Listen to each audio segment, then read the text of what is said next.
इलल्लाहि जमीअन अय्युहल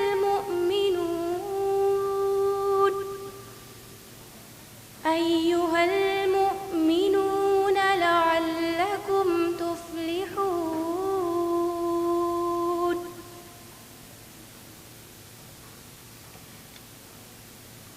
मोमिन मर्दों से कह दो कि अपनी नज़रें नीची रखा करें और अपनी शर्मगाहों की हिफाजत किया करें। ये उनके लिए बड़ी पाकीज़गी की बात है और जो काम ये करते हैं अल्लाह उनसे खबरदार है। और मोमिन औरतों से कह दो कि वो भी अपनी निगाहें नीची रखा करें और अपनी शर्मगाहों की हिफाजत किया करें और अपनी आराइश यानी जेवर के मकामात को जाहिर ना होने दिया करें मगर जो उसमें से खुला रहता हो, और अपने सीनों पर ओढ़नियाँ ओढ़े रहा करें और अपनी जीनत को जाहिर ना किया करें सिवाय अपने खाविंद और बाप और खुसर और बेटों और अपने खाविंद के बेटों और भाइयों और भतीजों और भांजों और अपनी जैसी मोमिन औरतों और लौंडी गुलामों के सिवा नीज़ उन खुद्दाम के जो औरतों की ख्वाहिश ना रखें या ऐसे लड़कों के जो औरतों के पर्दे की चीज़ों से वाकिफ़ ना हो। गरज इन लोगों के सिवा अपनी जीनत को जाहिर ना होने दें और अपने पाँव ऐसे तौर से ज़मीन पर ना मारें कि झंकार कानों में आवाज़ जाए और उनका पोशीदा जेवर मालूम हो जाए। और मोमिनों सब अल्लाह के आगे तौबा करो ताकि फलाह पाओ। जज़ाकुमुल्लाहु खैरन कसीरा। Jazakallahu khairan Rutqa Ashraf.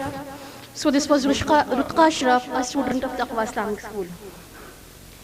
माशाअल्लाह रुतका, अल्लाह ताला आपकी कोशिश को कबूल फरमाए। रुतका, girls like you are an example can hijab can never a barrier in learning anything. So अब आइए बढ़ते हैं अपने मेन प्रोग्राम की तरफ। हमारे आज के लेक्चर का टॉपिक है ऑल अबाउट हिजाब। हिजाब सुनने में एक छोटा सा, सादा सा, मासूम सा, शरीफ सा लफ्ज़ जिसने अपने अंदर दुनिया जहाँ की शर्म हया को, सादगी को, शराफत को, तहजीब को समेट रखा है। लेकिन कैसे आजकल इस छोटे से, मासूम से, शरीफ से लफ्ज़ ने हंगामा बर्पा कर रखा है, ये हम सब जानते हैं। कैसे एक कॉलेज से उठा या कहीं उठाया गया मुद्दा नेशनल, इंटरनेशनल इशू बना दिया गया, ये हम सब ने देखा। किस तरह से अल्लाह रब्बुल आलमीन के 1450 साल पुराने इस हुक्म को कुछ यूं पेश किया गया जैसे कोई बहुत नई चीज़ हो, जैसे मुसलमान लड़कियों ने इसको अभी अभी ईजाद किया हो और उन्होंने इसको अभी फ़ौरन पहनना शुरू किया हो। और उन लड़कियों की भलाई के लिए हर तरफ से कोशिश की जाने लगी कि उनको इस चीज़ से दूर रखा जाए, वरना ये उन पे बड़ा जुल्म होगा। हिजाब को एक सिंबल ऑफ ऑपरेशन की तरह पेश किया गया कि जैसे इस हिजाब का बोझ उठाए मुस्लिम लड़कियां तालीम से, तरक्की से महरूम हैं। हिजाब की वजह से वो तालीम मुकम्मल नहीं कर पा रही हैं और ये उनकी तरक्की के रास्ते में बहुत बड़ा रोड़ा है। लेकिन जब ये देखा गया कि मुसलमान लड़कियां तो हिजाब पहनकर भी आज डॉक्टर्स हैं, टीचर्स हैं, इंजीनियर्स हैं, एंटरप्रेन्योर्स हैं, राइटर्स हैं, प्रेजेंटर्स हैं, तो अब इस बात को कुछ यूं मोल्ड कर दिया गया कि it's a symbol of patriarchy. यानी जिन माँ बाप ने अपनी बच्चियों को डॉक्टर्स बनाया, टीचर्स बनाया, राइटर्स, स्पीकर्स बनाया, उन माँ बाप ने हिजाब को अपनी बेटियों पर लाद दिया, उनको इसके बोझ तले दबा दिया। यानी पढ़ी लिखी लड़कियों के पास हिजाब पहना उनकी चॉइस नहीं है, उनकी मजबूरी है। और जो पढ़ ना सकी, हिजाब वजह थी उनके ना पढ़ पाने की। आप सबने देखा, आप अच्छी तरह जानती हैं कि किस तरह से टीवी चैनल्स पर घंटों की बहस चलती रही कि हिजाब इस्लाम की एसेंशियल रिलीजियस प्रैक्टिस है या नहीं है। टीवी चैनल्स पे फुल मेकअप में बैठ के एंकर्स हिजाब एक्सपर्ट बन गए। उन्होंने डिसाइड करना शुरू कर दिया कि मुसलमान लड़कियों को क्या पहनना चाहिए और क्या नहीं पहनना चाहिए, वो चूज करे हिजाब या किताब। कोई भी टॉम डिक एंड हैरी कोई भी आता न्यूज़ चैनल पे बैठता और वो हिजाब पे अपने एक्सपर्ट कमेंट देना, अपना ज्ञान बांटना शुरू कर देता। अखबार के वरक पे वरक रंग दिए गए इस टॉपिक से किसी भी छोटे बड़े नेता की, पॉलिटिशियन की स्पीच इस टॉपिक के बगैर मुकम्मल ना हो सकी। गोया हर तरफ अब चाय पे चर्चा की बजाय हिजाब पे चर्चा शुरू हो गई। हर कोई इसी मुद्दे को सुलझाने में लग गया। और फिर यहाँ रोल शुरू हुआ IERO का। IERO यानी Islamic educational and research organisation. इस मुद्दे को आउट ऑफ प्रोपोर्शन जब ब्लो किया जाने लगा तो हमेशा की तरह IERO ने अपनी जिम्मेदारी को निभाते हुए इस मुद्दे को, हिजाब इशू को, इस कंट्रोवर्सी को एड्रेस करने का फैसला किया। क्योंकि IERO के वजूद में आने का तो मकसद ही यही है ना कि इस्लाम की तालीमात को आम किया जाए, इस्लाम के मुतालिक किसी भी गलत फहमी को दूर किया जाए, अल्लाह के कलाम को लोगों तक पहुंचाया जाए, रसूलुल्लाह सल्लल्लाहु अलैहि वसल्लम की सीरत को लोगों की जिंदगी में उतार दिया जाए, हक की आवाज को बुलंद किया जाए, लोगों को आपस में मोहब्बत से जोड़ दिया जाए, नफरत की बजाय मोहब्बत बांटी जाए। पिछले 14 सालों से IERO अपने इसी मकसद के लिए कोशा है और इसके लिए IERO कई तरह के प्रोग्राम्स ऑर्गेनाइज करता है जो आप सब जानती हैं, online, offline, for ladies, for gents, for girls, हर तरह के प्रोग्राम्स IERO की तरफ से ऑर्गेनाइज किए जाते हैं, बस इसीलिए कि मुसलमानों को इल्म के जरिए इतना मजबूत बना दिया जाए कि वो अपनी लड़ाई खुद लड़ सके। मुसलमान उम्मत के अंदर एक अवेयरनेस आ जाए कि सही क्या है, गलत क्या है, हक क्या है, बातिल क्या है, उन्हें खुद पता हो। जो लड़कियां हिजाब पहन रही हैं वो खुद समझे कि वो हिजाब क्यों पहन रही हैं। और इस मकसद के लिए उम्मत को अवेयर करने का जिम्मा उठाया खुद IERO की लेडीज विंग की प्रेसिडेंट मिसेस अस्मा शम्स ने। मिसेस अस्मा शम्स का तो विजन और मिशन ही यही है कि मुस्लिम्स को, स्पेशली यंग जनरेशन को इस काबिल बना दिया जाए कि उन्हें खुद इस बात का फहम हो कि अल्लाह उनसे क्या चाहता है, उनकी जिंदगी का मकसद क्या है, वो मुसलमान हैं तो उनकी जिम्मेदारियां क्या हैं। तो आपने इस बात का जिम्मा उठाया कि मुसलमान लड़कियों को हिजाब के मुतालिक पूरी तरह अवेयर करें, उन्हें बताएं कि हिजाब है क्या, उसे पहनना जरूरी भी है या नहीं है, बाकी मज़ाहिब इस्लाम के बारे में क्या कहते हैं, और ये कि लड़कियों को इस तरह से फैक्ट से अवेयर कराया जाए कि वो किसी भी तरह के सवाल का, हिजाब से मुतालिक किसी भी तरह के सवाल का जवाब फुल कॉन्फिडेंस और करेज से दे सके। वो दिखा दे दुनिया को कि हिजाब is never a barrier in the way of progress.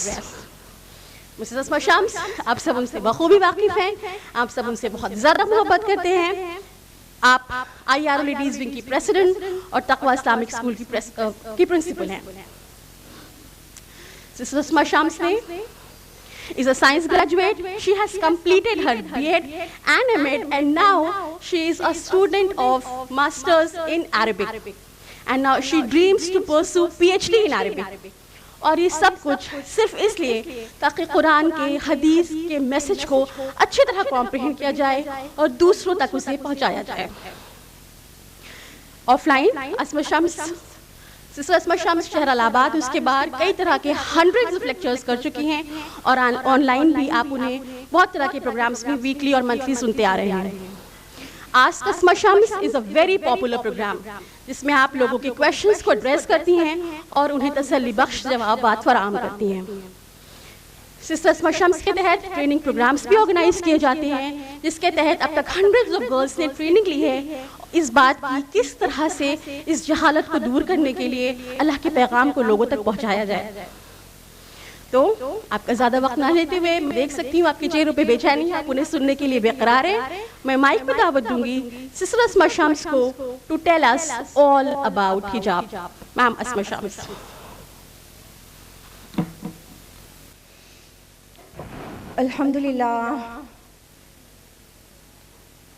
अल्हम्दुलिल्लाहि रब्बिल आलमीन वस्सलातु वस्सलामु अला रसूलिहिल करीम व अला आलिहि व अस्हाबिहि अजमईन, अम्मा बाद।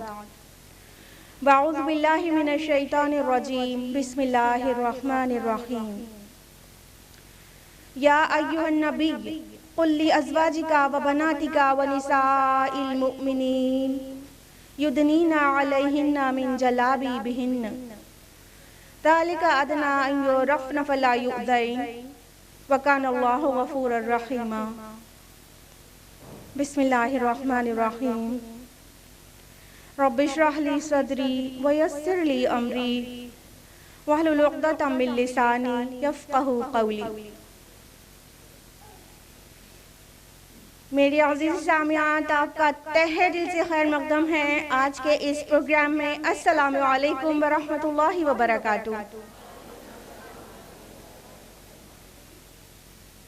माशाअल्लाह, आपकी कसीर तादाद देखकर मेरे जोश में मज़ीद इजाफा हो गया है।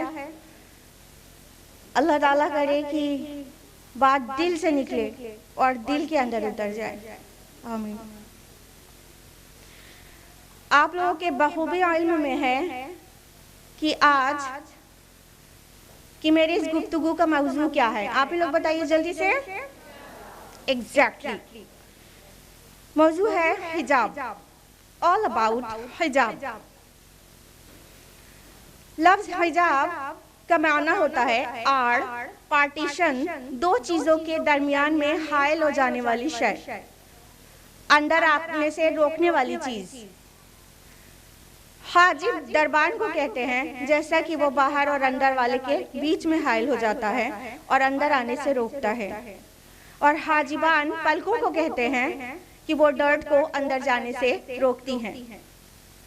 तो हिजाब का मतलब हुआ कोई आड़, कोई पार्टीशन जो दो चीजों को मिलने से रोके या किसी चीज को अंदर आने से रोके। हिजाब का प्लूरल है हजब। ये टॉपिक क्यों लिया गया हिजाब, इससे आप सभी वाकिफ हैं, क्योंकि पिछले 2 महीने से आप मीडिया में देख रहे हैं इस टॉपिक को एक इशू की तरह पेश किया जा रहा है हिजाब। और 2 महीना इसलिए कह रहे हैं कि जो पिछले महीने 8 फरवरी को सिस्टर मुस्कान वाला जो केस हुआ था, उससे भी 1 महीना तकरीबन पहले से हिजाब का मामला उठ चुका था हिंदुस्तान में। क्या हुआ था सबको पता है, बहुत ब्रीफ में जाएंगे वहां पर। कि आप सभी ने देखा कि कर्नाटक में कई कॉलेजेस में लड़कियों को हिजाब में, पर्दे में कॉलेज में एंट्री नहीं दी जा रही थी। उनके असाइनमेंट्स थे, प्रोजेक्ट्स थे और उनके सेशनल्स थे और उनका तालीम का बहुत बड़ा नुकसान हो रहा था, लेकिन उनको गेट के अंदर जाने नहीं दिया जा रहा था हिजाब और नकाब में। ये चल रहा था, तकरीबन 1 महीना गुजर चुका था। फिर 8 फरवरी 2022 को हमारी एक बहादुर बहन, जिसका नाम न सिर्फ नेशनल लेवल पर बल्कि इंटरनेशनल लेवल पर घूम रहा है, और उस बहन का नाम है, क्या नाम है? एग्जैक्टली, एवरीबॉडी नोज, माशाल्लाह, मुस्कान खान। वो कॉलेज में हिजाब में दाखिल होती है और बहुत सारे सैफरन कलर में लोग उसको डराने की कोशिश करते हैं और वो बेखौफ होकर अल्लाहु अकबर के नारे लगाती है। तो सबसे पहले मैं अपनी बहन, मैं अपनी बहादुर ब्रेव सिस्टर मुस्कान खान को खराज तहसीन पेश करती हूँ कि उसने जिस बहादुरी का मुजाहिरा किया है, यकीनन मिल्लत की हर बेटी के लिए वो एक नमूना है कि बातिल के सामने डरना नहीं है। जब खुद हक पर हैं तो किसी से डरने की ज़रूरत नहीं है। सेम डे भी मेरी एक वीडियो रिलीज हुई थी 8 फरवरी को मुस्कान खान के मुतालिक, लेकिन ये इशू थमा नहीं, चलता चला जा रहा था। तो ज़रूरत महसूस हुई कि एक मुकम्मल तफसीली गुफ्तगू की जाए हिजाब मौजू पर। लिहाजा आज का ये प्रोग्राम ऑर्गेनाइज किया गया कि हिजाब की हकीकत एक्चुअली क्या है और मीडिया इसको किस तरह से पोर्ट्रे कर रही है और लोगों के दरमियान पहुंचा रही है। तो ये जो हिजाब का कॉन्फ्लिक्ट है ना, जो 1 या 2 महीना कह सकते हैं, 2 महीने से हिंदुस्तान में चल रहा है, ये एक्चुअली ये पिछले 2 महीने पहले शुरू हुआ केस नहीं है। ये कंट्रोवर्सी, ये कॉन्फ्लिक्ट 2 महीना पुरानी नहीं है।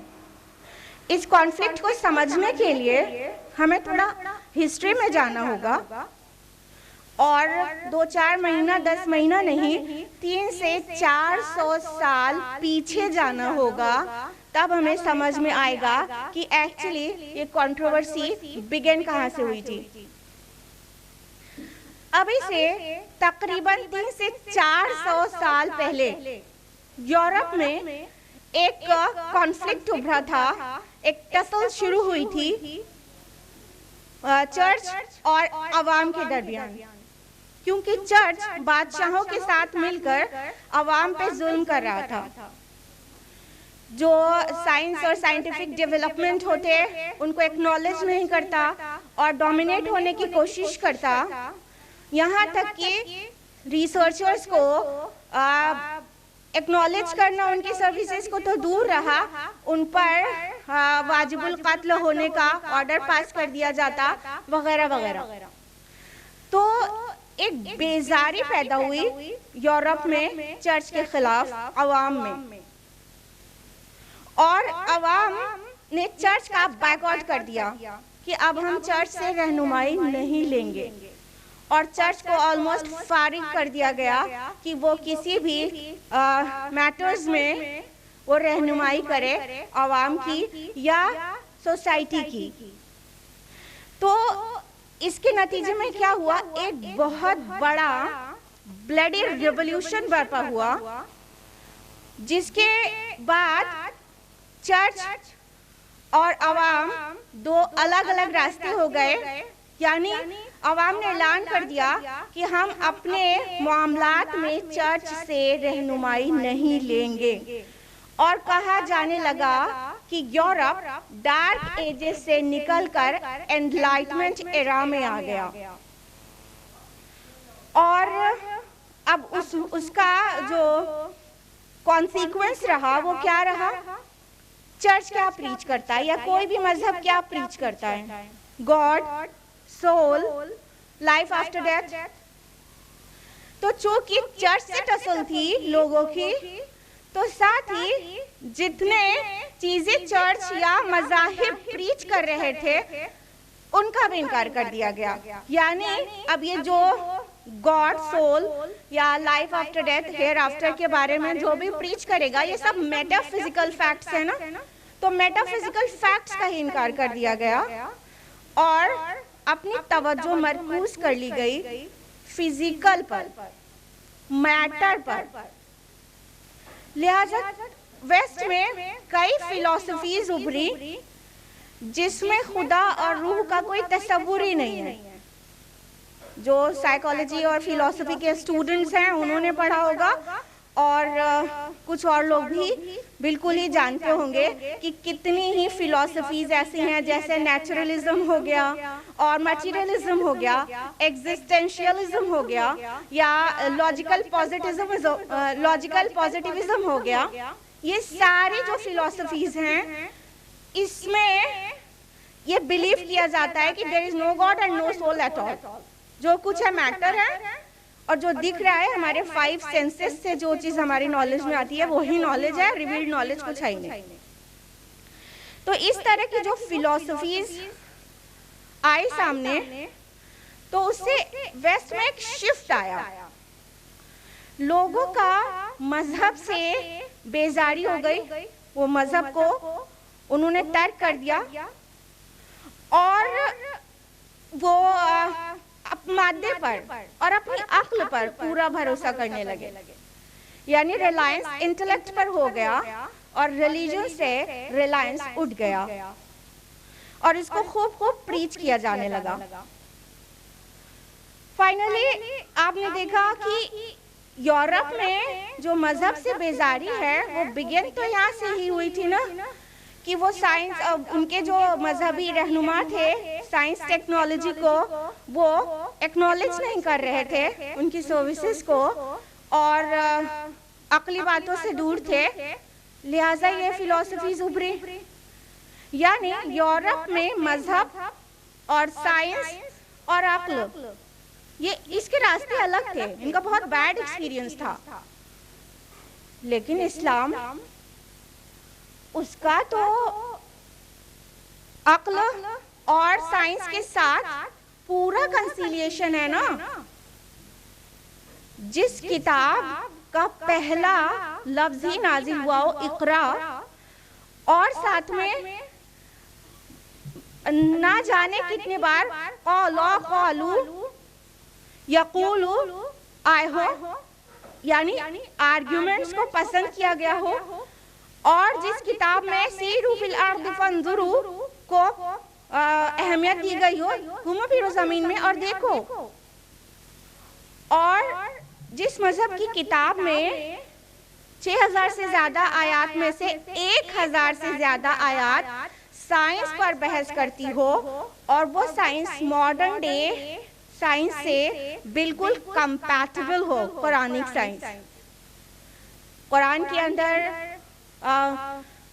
साइकोलॉजी फिलॉसफी होने के साथ साथ जो साइंस की मॉडर्न डे ब्रांचेस हैं, जैसे कि एस्ट्रोनॉमी है, जियोलॉजी है, बॉटनी है, फिजिक्स है, ओशनोलॉजी है, और न जाने कितनी ब्रांचेस ऑफ साइंस, उस सब की आयात मौजूद है। एम्ब्रियोलॉजी के मुतालिक इंसान और तमाम लिविंग बीइंग को पानी से पैदा किया, इस किताब में कह दिया गया हो, और सैयारे और सितारों की गर्दिश का पता जब कोई न लगा पाया हो, उस 1400 साल पहले जहां पर कह दिया गया हो कुल्लुन फी फलकिन यस्बहून, सब अपने अपने ऑर्बिट में तैर रहे हैं।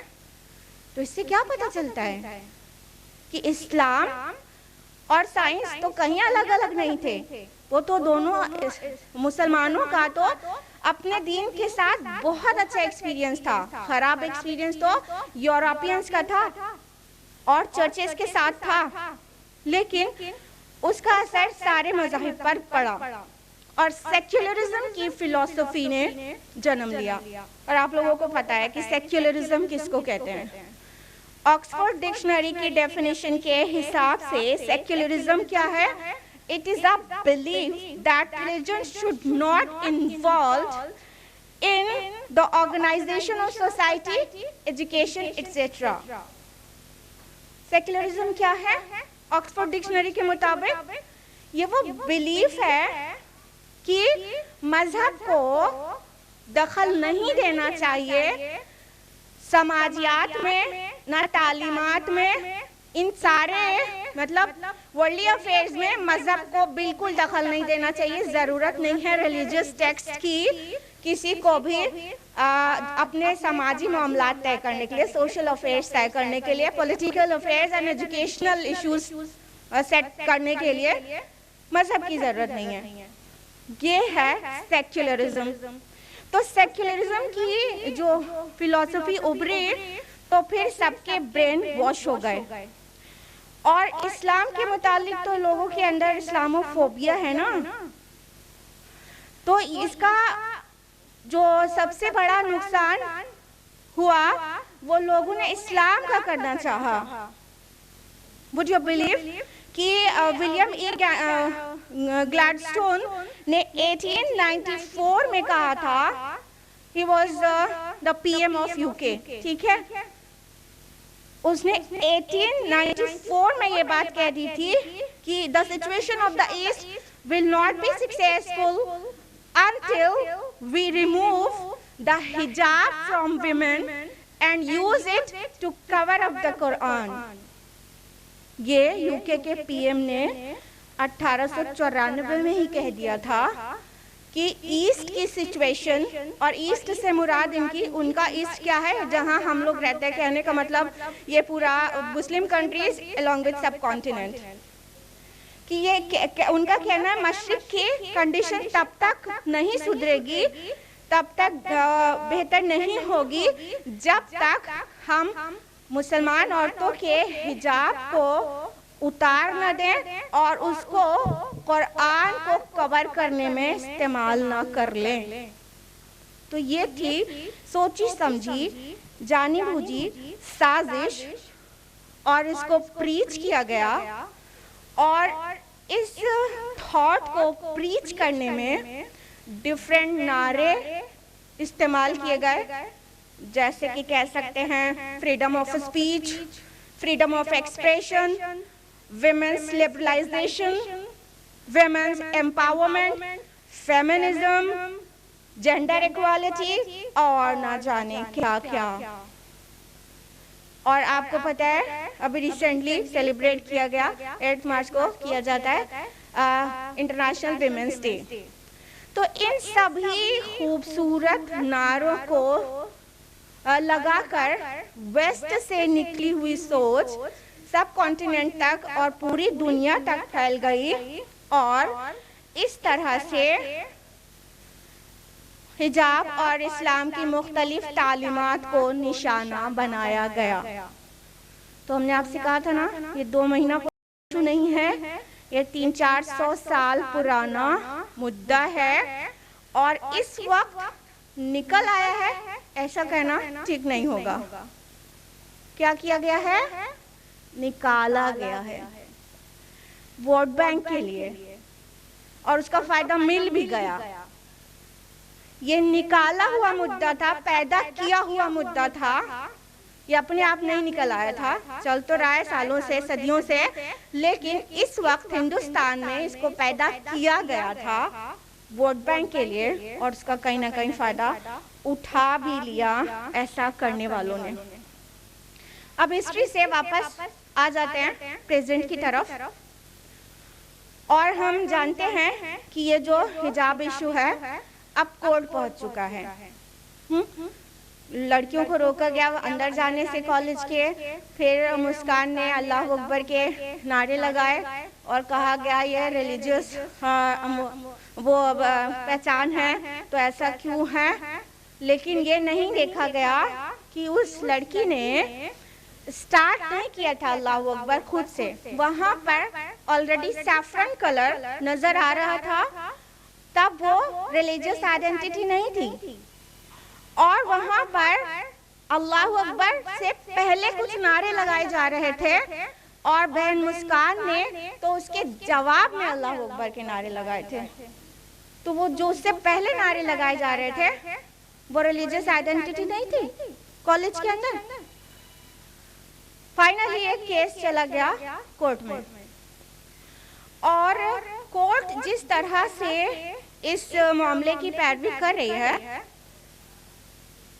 वो भी थोड़ा अजीब है। अभी वर्डिक्ट नहीं आया है और हिंदुस्तान की अदलिया से हमें अच्छी ही उम्मीद रहती है, तो उम्मीद है कि कर्नाटक हाई कोर्ट का वर्डिक्ट इंसाफ के साथ आएगा। बहरहाल केस जिस तरह से अदालत इसकी पैरवी कर रही है वो इस तरह से इसे एनालाइज किया जा रहा है कि क्या हिजाब मुसलमानों के यहाँ उनकी एसेंशियल रिलीजियस प्रैक्टिस है या नहीं है, यानी क्या ये फर्ज है मुसलमानों के लिए कि नहीं। Then I would like to say कि इंडियन कॉन्स्टिट्यूशन का आर्टिकल 25 से लेके 28, स्पेशली आर्टिकल 25, 26 और 28 ये जो मजहबी आज़ादी देता है हिंदुस्तान में सभी को, उसमें ये कैद कहीं पर भी नहीं है कि एसेंशियल रिलीजियस प्रैक्टिस पर ही मजहबी आज़ादी मिलेगी, बल्कि बगैर कैद के चाहे वो एसेंशियल रिलीजियस प्रैक्टिस हो, फर्ज हो उस मजहब में या ना हो, सबको अपने मजहब के ऊपर अमल करने का, उसे मानने का और उसे प्रीच और प्रोपेगेट करने का भी हक हासिल है। अल्हम्दुलिल्लाह इंडियन कॉन्स्टिट्यूशन वर्ल्ड के बहुत अच्छे कॉन्स्टिट्यूशंस में से एक है अल्हम्दुलिल्लाह। तो ये हम कहना चाहते हैं कि इंडियन कॉन्स्टिट्यूशन इसकी कैद नहीं लगाता है कि एसेंशियल रिलीजियस प्रैक्टिस में ही आज़ादी मिलेगी किसी भी मजहब के लोगों को। और एसेंशियल रिलीजियस प्रैक्टिस ये एनालाइज करने वाला कोर्ट कौन होता है? हर काम अपने अपने एक्सपर्ट से कराए जाते हैं ना, हर काम एक्सपर्ट से कराते हैं, हम और आप और सभी लोग, कोर्ट भी और सभी लोग फील्ड के एक्सपर्ट से कराते हैं। क्या कर्नाटका हाई कोर्ट इस्लाम का एक्सपर्ट है? हमारे एक्सपर्ट्स हमारे स्कॉलर्स हैं, दीन इस्लाम के एक्सपर्ट्स प्रेजेंट डे स्कॉलर्स हैं। तो हमारे फुक़हा, हमारे मुफस्सिरीन, हमारे मुहद्दिसीन, हमारे जुरिस्ट ये तय करेंगे कि क्या कौन सा तालीम इस्लाम की एसेंशियल रिलीजियस प्रैक्टिस है और कौन सी नहीं है, फराइज क्या है, मुस्ताहबात क्या है, मकरूहात क्या है और हराम क्या है, ये स्कॉलर्स तय करेंगे, ना कि कोर्ट। और जिस तरह सिख्स ने अपनी टर्बन को, अपनी पगड़ी को साबित किया हिंदुस्तान के सामने कि वो उनके एसेंशियल रिलीजियस प्रैक्टिस है, तो उनको पगड़ी के साथ हर जगह अलाउ किया जाता है, हर जगह। आज मुसलमानों का वो टाइम आ गया है कि उन्हें साबित करना है कि हिजाब हमारे दीन में फर्ज है, यानी एसेंशियल रिलीजियस प्रैक्टिस है, ये हमें साबित करना है। और ये काम हमारे और आपके करने का है कि हम इसको साबित करें और अमल से भी साबित करें। तो मेरी रेस्ट ऑफ द टॉक इसी पर बेस होगी कि एक्चुअली हिजाब इस्लाम की एसेंशियल रिलीजियस प्रैक्टिसेस में से एक है। तो आगे जानने के लिए हम बढ़ेंगे कोर्ट से मीडिया की तरफ। मीडिया ने जिस तरह से इस केस को दिखाया है, मेन स्ट्रीम मीडिया ने, वो इंतहाई अफसोसनाक नहीं, शर्मनाक है। सिली आर्गुमेंट नंबर 1 मीडिया का स्पेशली, वो क्या, बुर्का या हिजाब वर्ड कुरान में मौजूद ही नहीं है और हिजाब कुरान का हुक्म है ही नहीं। ये है इंतहा दर्जे का बेहुदा और जहालत भरा आर्गुमेंट, और ये मीडिया में खूब चलाए और जितने जाहिल गवाह थे इस्लाम के मुतालिक उन सभी को ये जिम्मेदारी दे दी गई कि वो इस्लाम के बारे में जो मर्जी आए बोले। खुद लोग तो अपने हर काम एक्सपर्ट नहीं, सुपर एक्सपर्ट से कराते हैं। बीमार होते हैं तो डॉक्टर के पास जाते हैं, कॉबलर के पास नहीं जाते, ग्रोसर के पास नहीं जाते, हाँ, इलेक्ट्रीशियन के पास नहीं जाते। बीमार होते तो डॉक्टर के पास जाते हैं, और सिर्फ डॉक्टर ही के पास नहीं जाते हैं। जब स्किन में कोई प्रॉब्लम होती है तो डर्मेटोलॉजिस्ट के पास जाते हैं, जब हार्ट की प्रॉब्लम होती है तो कार्डियोलॉजिस्ट के पास जाते हैं, और जब किडनी की कोई प्रॉब्लम होती है तो नेफ्रोलॉजिस्ट के पास जाते हैं।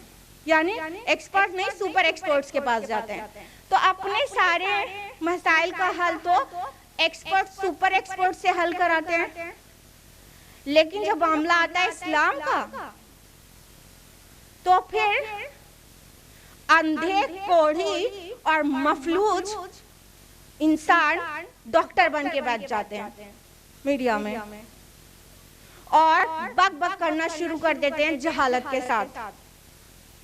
गैर मुस्लिमीन भी बोलना शुरू कर देंगे कि हिजाब कुरान में है ही नहीं, हिजाब का हुक्म है ही नहीं, और नेम सेक मुस्लिम्स, बल्कि कहना चाहिए बिके हुए मुस्लिम, दो कौड़ी में बिके हुए मुस्लिम, अपने नेम और फेम के लिए बिके हुए मुस्लिम्स, वो भी बैठ जाती हैं और इस्लाम के मुताल्लिक बातें जहालत के साथ करने लगते हैं कि इस्लाम में हिजाब फर्ज है ही नहीं।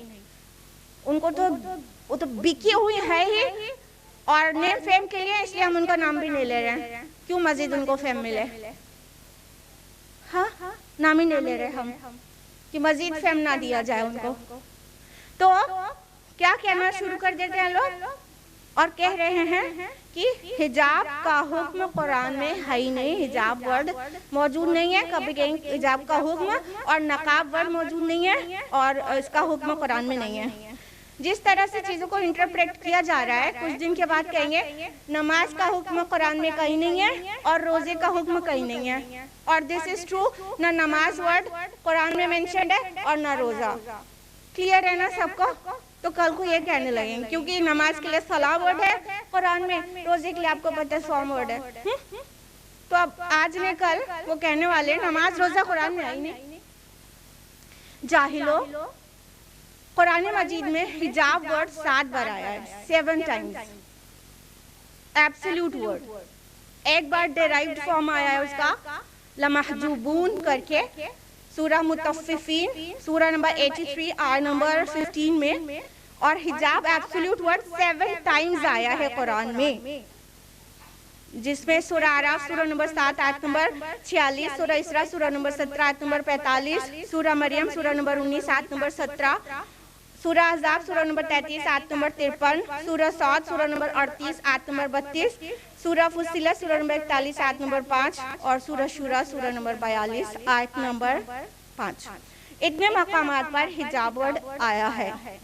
But I do agree with you कि हिजाब पर्दा करने के लिए नहीं, मोस्टली एक जगह छोड़ के ये हिजाब आड़ एक पार्टीशन, एक डिवाइडर की तरह से मेंशन किया गया है।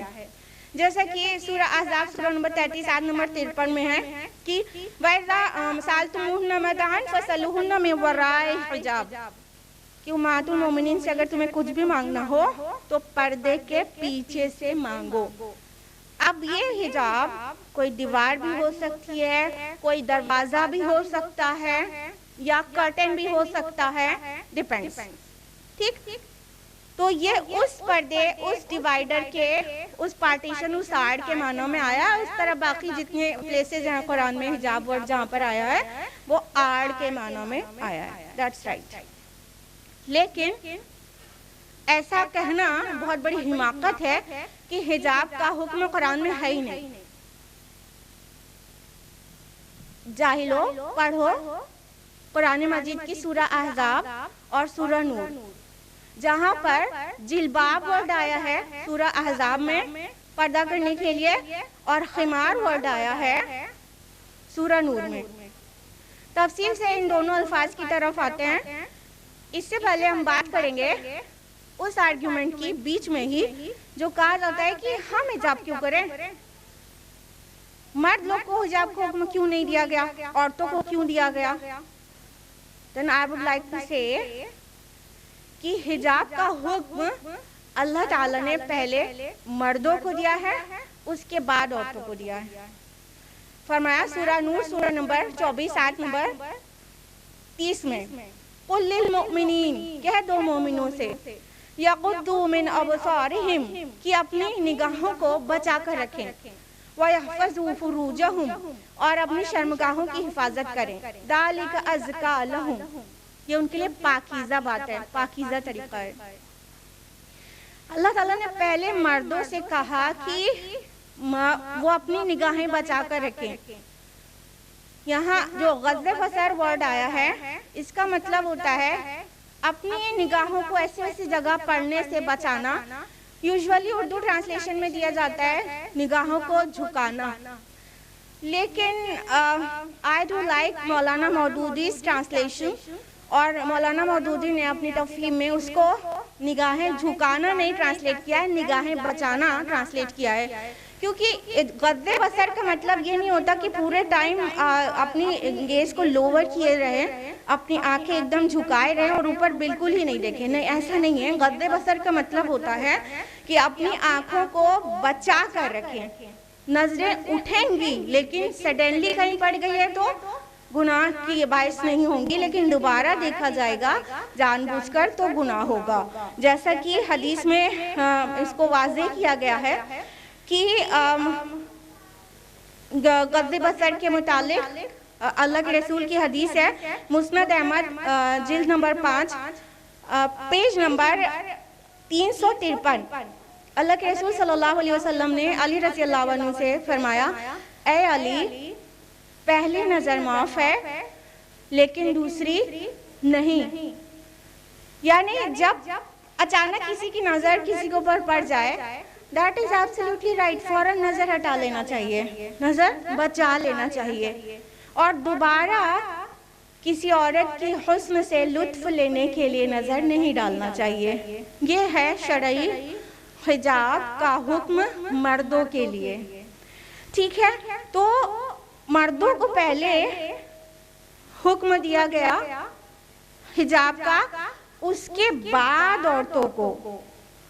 औरतों के लिए हिजाब का हुक्म है। सूरा नूर सूरा नंबर 24 आयत नंबर 31 में अल्लाह ताला ने फरमाया, कुल लिल मुमिनात, मोमिन औरतों से कह दीजिए, यग़दुदना मिन अबसारिहिन्ना, कि वो भी अपनी निगाहों को बचा कर रखें, व यहफ़ज़ना फ़ुरूजहुन्ना, और अपनी शर्मगाहों की हिफाजत करें, वला युब्दीना ज़ीनतहुन्ना इल्ला मा ज़हरा मिन्हा, और अपनी जीनत को जाहिर न करें, अपनी ब्यूटी को, अपने ऑर्नामेंट्स को रिवील ना करें सिवाय उसके जो खुद ब खुद खुल जाए, खुली चीज है। इल्ला मा ज़हरा मिन्हा के देयर आर सेवरल इंटरप्रिटेशंस, उसकी तफसील में जाने का वक्त नहीं है।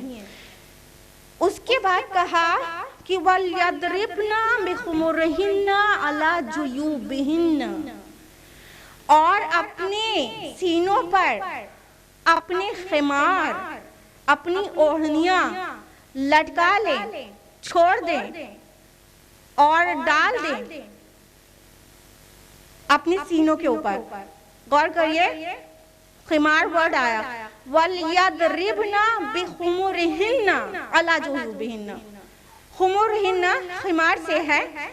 खिमार का माना होता है ऐसी ओढ़नी जो हेड टू रिब्स कवर करे, सर से लेके पसलियों तक, यहाँ तक कवर करने वाली ओढ़नी को खिमार कहते हैं अरबी जुबान में, और अरब में मुस्तामल है ये वर्ड। तो इस ओढ़नी को खिमार कहते हैं। यहाँ पर खिमार वर्ड आया और उसके आगे क्या फरमाया गया कि वला युद्दीना ज़ीनतहुन्ना, और अपनी जीनत, अपनी आराइश, अपनी ब्यूटी को रिवील ना करें, जाहिर ना करें, इल्ला लिबुलतिहिन्ना, सिवाय अपने शोहरों के, औ आबाइहिन्ना, या अपने वालिद के। और महरम की एक लंबी लिस्ट है, जैसा कि आपने अभी हमारी बच्ची रुतका अशरफ से तिलावत कुरान में सुना, बिगनिंग ऑफ द प्रोग्राम। अब ये जो वर्ड खिमार आया है कि खिमार को अपने ऊपर छोड़ दें, डाल दें, लटका लें, ये हिजाब नहीं तो और क्या है? खिमार उस ओढ़नी को कहते हैं जो सर से लेके रिब्स तक कवर कर दे। ये मर्दों की जो स्कार्फ, हेड स्कार्फ होता है, उसके लिए भी इस्तेमाल किया जाता है। मर्द भी जो धूप से बचने के लिए हेड स्कार्फ, या अरब में कल्चर के हिसाब में हेड स्कार्फ जो लगाते हैं, उसको खिमार कहा जा सकता है। और खमर शराब को कहते हैं, आपको पता होगा, क्योंकि वो दिमाग को ढांप देती है ना, अक्ल समझने से मतलब बेकार हो जाती है, उस अक्ल को ढांप देने वाली है ना, तो इसलिए खमर लफ्ज आया कुरान मजीद में शराब के लिए भी। सूरा मायदा सूरा नंबर 5 आयत नंबर 90 में, या अय्युहल्लज़ीना आमनू इन्नमल खम्रु वल मैसिरु वल अंसाबु वल अज़लामु रिज्सुम मिन अमलि शैतान। ठीक है, कि शराब, जुआ और फाल निकालने के पास से कि तीर और बुतों के थान, ये सब गंदी बातें शैतानी काम है। तो खमर शराब को, क्योंकि वो ढांप देती है, तो ये ढांपने वाली ओढ़नी को खमर कहते हैं। और इसका हुक्म कुरान मजीद में आया है, इन अल्फाज में आया है कि औरतों से कह दो कि वो अपने खिमार को अपने ऊपर लटका लें, अपने सीनों को ढक लें उससे। अल्लाह ताला बेहतर जानते हैं ना कि किस किस चीज पे मर्द प्रोवोक होंगे, किधर किधर से, अल्लाह ताला बेहतर जानते ना, वो खालिक है। तो अल्लाह ताला ने खिमार को बॉसम्स पर लटका लेने के लिए कहा। अयामुल जाहिलिया में भी औरतों क्या खिमार, शरीफ औरतों क्या खिमार और जिलबाब का चलन था, लेकिन वो खिमार को पीछे डाल लेती थी, हेड को कवर करके, और उसका जो आंचल है वो पीछे डाल देती थी, वो फ्रंट में नहीं ढकती थी। लेकिन ये तरीके को इस्लाम ने पसंद नहीं किया, जबकि शुरफा क्या खिमार और जिलबाब दोनों इस्तेमाल में थे। कौन खिमार और जिलबाब, जो ओढ़नी कौन नहीं इस्तेमाल करता था? जो बांदियाँ होती थी, लौंडियाँ होती थी, जिनकी समाज में कोई इज्जत नहीं होती थी, जो कहीं से गुजरे तो कोई सीटी बजाए चाहे कोई मोलास्ट करे कोई फर्क नहीं पड़ता था, उनकी सोसाइटी में कोई इज्जत नहीं थी, वो लोग खुले खुले निकलती थी। शरीफ औरतें हर दौर में ढक के कवर होके निकलती थी और अयामुल जाहिलिया के अरब में भी ढक कर कवर होकर निकलती थी। आज देखो कि बिल्कुल उलट दिया गया है। नीम बरहना है, ऑलमोस्ट बरहना, उसके बाद भी शरीफजादी है, बड़ा नाम है, बड़ी इज्जत है, सुभान अल्लाह। पहले शरीफजादियाँ कवर्ड रहती थी और जो खुल के निकलती थी वो शरीफजादी नहीं होती थी, वो कनीज होती थी और उनको पब्लिक प्रॉपर्टी लोग समझ ले तो कोई मसला नहीं होता था, वो लोग खुले खुले निकल जाते थे। आज सब खुले निकलना चाहते हैं और तब भी शरीफ हैं। अल्लाह अकबर, अल्लाह ताला हिदायत दे। जिल्बाब वर्ड कुरान मजीद में आया पर्दे के लिए, उस आर्गुमेंट का जवाब ना कि कुरान में पर्दे का हुक्म है ही नहीं, खिमार के साथ आया पर्दे का हुक्म, जिल्बाब लफ्ज के साथ आया। सूरह नंबर 33 सूरह अहज़ाब आयत नंबर 59 में अल्लाह ताला ने फरमाया, या नबी कुल लि अज़वाजिका व बनातिका व निसाइल मुमिनीन युदनीना अलैहिन्ना मिन जलाबिबिहिन्ना ज़ालिका अदना अन युरफ़ना फला युज़ैन व काना अल्लाहु गफ़ूरर रहीमा। अल्लाह ताला ने फरमाया, ए नबी अपनी बीवियों, बेटियों और मोमिनों की औरतों से कह दीजिए वो जब भी बाहर जाएं अपना जिल्बाब, अपनी ओढ़नी अपने ऊपर डाल ले ताकि वो पहचानी जाएं। क्या पहचानी जाएं? अभी बताया था ना, शरीफजादियाँ खबर होके निकलती थी ताकि वो शरीफजादी पहचानी जाएं और कोई उनकी इज्जत से खेल ना करे, कोई उन्हें मुलास्क ना करे। तो ये जिल्बाब वर्ड यहाँ पर मौजूद है पर्दे के लिए, हिजाब के लिए। क्या कहा अल्लाह ताला ने? कान खोलकर सुन ले, वो जाहिल लोग, आप लोग नहीं, वो जाहिल लोग जो मीडिया में बैठते हैं, जो कहते हैं कि उस कुरान में उसका हुक्म ही नहीं है। एकदम वाज़िह है, या नबी कुल अज़वाजिका व बनातिका व निसाइल मुमिनीन युदनीना अलैहिन्ना मिन जलाबिबिहिन्ना, अपने ऊपर अपनी जिल्बाब डाल लें। जिल्बाब किस चीज को कहते हैं? अरब में जिस ओढ़नी से हेड टू टो कवर होता था, पूरा सर से पैर तक जो चादर कवर करती थी उसको जिल्बाब कहते थे। तो आज जो हम ये इंडियन कल्चर में जो अबाया और हिजाब पहनते हैं, तो ये ऊपर की ओढ़नी जो जिसको हेड स्कार्फ बोलते हैं, ये तो खिमार हो गई, और ये खिमार प्लस ये गाउन अबाया, ये दोनों मिला के जिल्बाब हुआ, क्योंकि जिल्बाब हेड टू टो कवर करती है। ठीक, तो ये दोनों चीज मिला के जिल्बाब हुआ। मकसद एक है ताकि किसी की ऐसी ऐसी निगाहें ना पड़े, ताकि कोई इज्जत से खिलवाड़ ना करे, ताकि कोई प्रोवोक ना हो, ताकि अल्लाह की बंदियां महफूज रहें। As simple as that. लेकिन मीडिया, ये गोदी मीडिया, ये दोगली गोदी मीडिया, ये इस चीज को फैला रही है कि हिजाब का हुक्म कुरान में है ही नहीं कहीं पर। अगर हिजाब से इतनी ज्यादा परेशानी है तो क्या अगर हम लोग हिजाब का नाम हटा के खिमार या जिल्बाब कहना शुरू कर दे तो ये मीडिया और ये कोर्ट इजाजत देंगे ना पहनने की? फिर हाँ, जिल्बाब या खिमार बोले तो परेशानी खत्म हो जाती है उनकी, तो हम जिल्बाब पहन कर निकलेंगे, हाँ, और पढ़ाई भी करेंगे, तालीम भी हासिल करेंगे।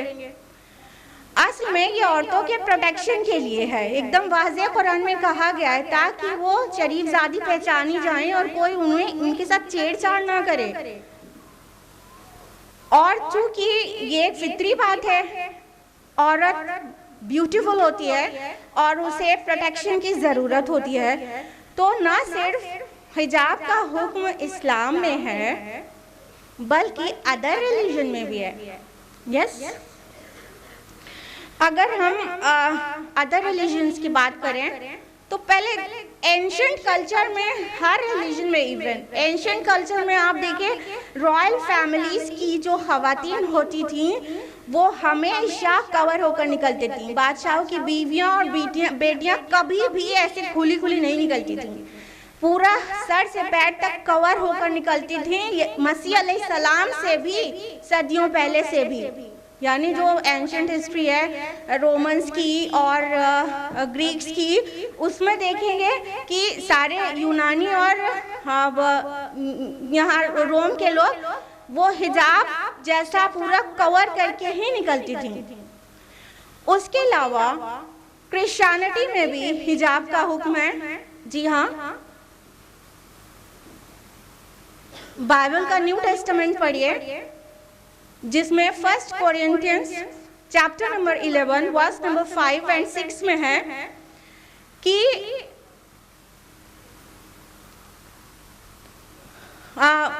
औरत से कहा जा रहा है कि अगर वो अपने सर को कवर नहीं करती है तो उसके बाल को शेव ऑफ कर देना चाहिए। अगर वो इस बात को नापसंद करती है कि उसके हेयर शेव ऑफ किया जाए तो उसे चाहिए कि अपने को कवर करे, ढक के निकले। और उसके अलावा बाइबल के न्यू टेस्टामेंट में भी 1 Timothy chapter number 2 verse number 9 में है कि औरत को चाहिए कि वो मॉडेस्ट ड्रेस पहने, वो मॉडेस्टली ड्रेस अप हो, वो बहुत तहजीब वाले कपड़े पहने और गोल्ड पर्ल नहीं पहने और ब्रेडेड हेयर नहीं बनाए, बल्कि बहुत सादगी के साथ रहे। ये क्रिश्चियनिटी में भी मेंशन्ड है, अल्हम्दुलिल्लाह। और अगर हम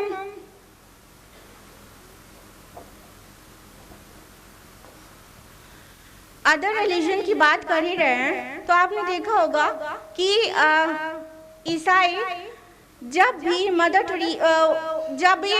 मेरी क्या वो पोर्ट्रेट बनाते हैं तो वो हजरत मरियम को सर से कवर्ड ही तो रखते हैं। हाँ, वो जो शबी बनाते हैं वो कवर्ड ही तो बनाते हैं। उसके अलावा कभी आपने मदर टेरेसा को ऐसे ना देखकर खुले खुले देखा है? मदर टेरेसा को सब पहचानते हैं ना, ऐसे ही तो देखा है आपने, कहीं खुली खुली है। और क्रिश्चियन नन्स को देखा है आपने, पहचानिए, ये खुली है। हाँ, ये क्रिश्चियन नन्स हैं, मुस्लिमात नहीं है और ये पूरी कवर्ड है। लेकिन ये डबल स्टैंडर्ड देखिए मीडिया का, नन्स कवर करें तो दे आर मॉडेस्ट, मुस्लिमात कवर करें तो दे आर ऑप्रेस्ड। डॉगली media, why is it double standard? एक क्रिश्चियन कवर करे तो दे आर मॉडेस्ट और एक मुस्लिमा कवर करे तो दे आर ऑप्रेस्ड। वो मजलूम है बेचारी, वो सब्जुगेटेड है, उसकी तौहीन की जा रही है उड़ाकर। ये ज्यूश कम्युनिटी की औरतें हैं, ऑर्थोडॉक्स ज्यू कम्युनिटी की खवातीन, आप मुश्किल से पहचान पाएंगी कि ये मुस्लिमात नहीं, ये यहूदिया हैं। ये ऑर्थोडॉक्स ज्यूश कम्युनिटी की औरतें जब निकलती हैं इस तरह से हेड टू टो कवर करके निकलती हैं, लेकिन सारा फसाद मुसलमानों के हिजाब के मुतालिक किया जाता है, जबकि अल्हम्दुलिल्लाह अदर रिलीजन में हिजाब का हुक्म है। अब उनकी अक्सरियत फॉलो नहीं करती तो क्या कर सकते हैं? Alhamdulillah, we Muslims are more practicing than others. Alhamdulillah. हिजाब का हुक्म हिंदुइज्म में भी है। अगर आप पढ़ें ऋग्वेद में ये मेंशन्ड है, book number 8, hymn number 33, verse number 9 में लिखा हुआ है कि ए ब्राह्मण औरत, तू अपने दोनों पैरों को करीब कर ले और अपनी नजरों को झुका ले और अपने आप को सर से पैर तक कवर कर ले। ये ऋग्वेद में लिखा हुआ है, ऋग्वेद में। और उसके अलावा आपने हमेशा देखा होगा सीता जी किस तरह से कवर्ड रहती हैं। हाँ, महावीर चरित्र में है, एक्ट 2 पेज नंबर 71 में, कि जब राम जी सीता जी बैठे होते हैं और परशुराम आते हैं, तो श्री राम सीता से कहते हैं कि परशुराम हमारे एल्डर हैं, हमारे बड़े हैं, तुम अपना वेल ले लो, तुम अपने को कवर कर लो। देखिए सीता जी भी तो कवर्ड रहती हैं। हाँ, लेकिन उनका कवर रहना तो मॉडेस्टी की निशानी है। हाँ, शालीनता की निशानी है। और मुसलमान का कवर्ड रहना तो एक सिंबल ऑफ ऑपरेशन है, सिंबल ऑफ सब्जुगेशन है, और मुसलमान औरतों के साथ जुल्म किया जाता है, इसलिए वो नकाब पहनती है, हिजाब पहनती है। हाँ, अब हम लोग जो यहाँ मेरी खूबसूरत बहनें बैठी हुई है ना, मेरा दिल कर रहा है कि क्यों ना उन्हें भी कुरान मजीद में हिजाब के मुतालिक जो काम है वो उन्हें भी बताया जाए। हाँ, तो असल में ये सवाल पैदा होना ही नहीं चाहिए था कि हिजाब क्यों। सवाल तो ये बनता है हिजाब क्यों नहीं, क्योंकि औरत की इज्जत और अस्मत, उसकी मॉडेस्टी, चास्टिटी और डिग्निटी को प्रोटेक्ट करने के लिए जो बेस्ट मीडियम है वो है हिजाब। मगर आज नेम सेक मुस्लिम खवातीन कहती हुई पाई जाती हैं, मेरा जिस्म मेरी मर्जी, मैं हिजाब क्यों पहनूं। दूसरे लोग ने कहना शुरू किया था, इधर बराए नाम जो लोग मुस्लिम हैं वो लोग भी शुरू हो गए, मेरा जिस्म मेरी मर्जी, इट्स माय डोमेन। अच्छा जी, मेरा जिस्म मेरी मर्जी, ये पूरा बाकी चीजें तो छोड़ दीजिए, इस पूरे जिस्म पर भी आपकी मर्जी कितनी चलती है जरा हमको बताइएगा। जब डायलिसिस करा के भी किडनी काबू में नहीं रहती, तो आप क्यों नहीं कहते मेरा जिस्म मेरी मर्जी, और आपकी किडनी दुरुस्त क्यों नहीं हो जाती आपकी मर्जी से। और जब हार्ट में कोई प्रॉब्लम हो जाती है, तो आपका हार्ट है ना, जरा अपनी मर्जी चला के दिखाइए, आपकी मर्जी से धड़के आपका दिल।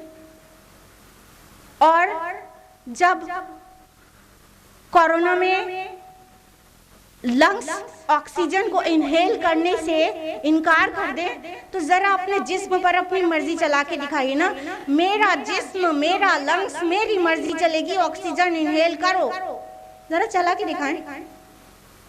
और उस सब पर बढ़कर जब आपके जिस्म से रूह निकालने के लिए मलकुल मौत आए, एंजल ऑफ डेथ, तो जरा कहिए मेरा जिस्म मेरी मर्जी और रूह नहीं निकलेगी। जरा अपनी मर्जी चला के दिखाएं।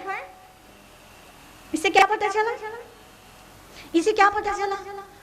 इससे पता चला कि हमारे जिस्म पर भी बहुत लिमिटेड, बहुत थोड़े से ऑर्गन्स ऐसे हैं एक्सटर्नल, जिस पर अल्लाह ताला ने हमारी मर्जी दी है। बाकी पूरा जिस्म भी हमारी मर्जी से नहीं चलता, इवन एक्सटर्नल ऑर्गन्स भी। नेल्स आपकी मर्जी से बढ़ते हैं और रुकते हैं, हाँ, एक्सटर्नल भी, इंटरनल की तो बात ही अलग है। तो आपका जिस्म आपकी मर्जी नहीं, it's not your domain, it should be Allah domain. Allah का बनाया हुआ जिस्म है, इस पर अल्लाह की मर्जी चलना चाहिए। ये बगावत है, मेरा जिस्म मेरी मर्जी। सिली आर्ग्यूमेंट नंबर 2, मर्दों से कहो अपनी नजर का पर्दा करें। हम क्यों पर्दा करें? अच्छा, अरे बेवकूफ औरत, जो चीज कीमती होती है ना उसे खुद प्रोटेक्ट किया जाता है। सामने वाले से नहीं कहा जाता कि वो बुरी निगाह ना डाले। Let me take some examples. जब अपने घर से आप लोग बाहर जाते हैं ना तो ताला लगाते हैं कि नहीं? हाँ कि नहीं लगाते? क्यों पुलिस से ये क्यों नहीं कहते चोर से कहो मेरे घर का रास्ता ना देखे? खुद से ताला लगा के जाते हैं ना। अपनी स्कूटी पार्क करते हैं, खुद ताला लगाते हैं ना। ये नहीं कहते ना कि चोर उचक्कों से कहो जरा मेरे स्कूटी को उनके ऊपर बुरी नजर ना डाले, हम तो खुला रखेंगे, उसको लॉक नहीं लगाएंगे। हाँ, और फिर कोविड में जब पिछले 2 साल से हमारी खूबसूरत बहनें सारी सुंदरियां मास्क लगा लगा के निकल रही हैं, तो उन्होंने ये क्यों ना कहा कि कोरोना से कहो मेरी सांसों में ना जाए? खुद मास्क लगा के निकली ना, आज तक निकल रहे हैं मास्क लगा के।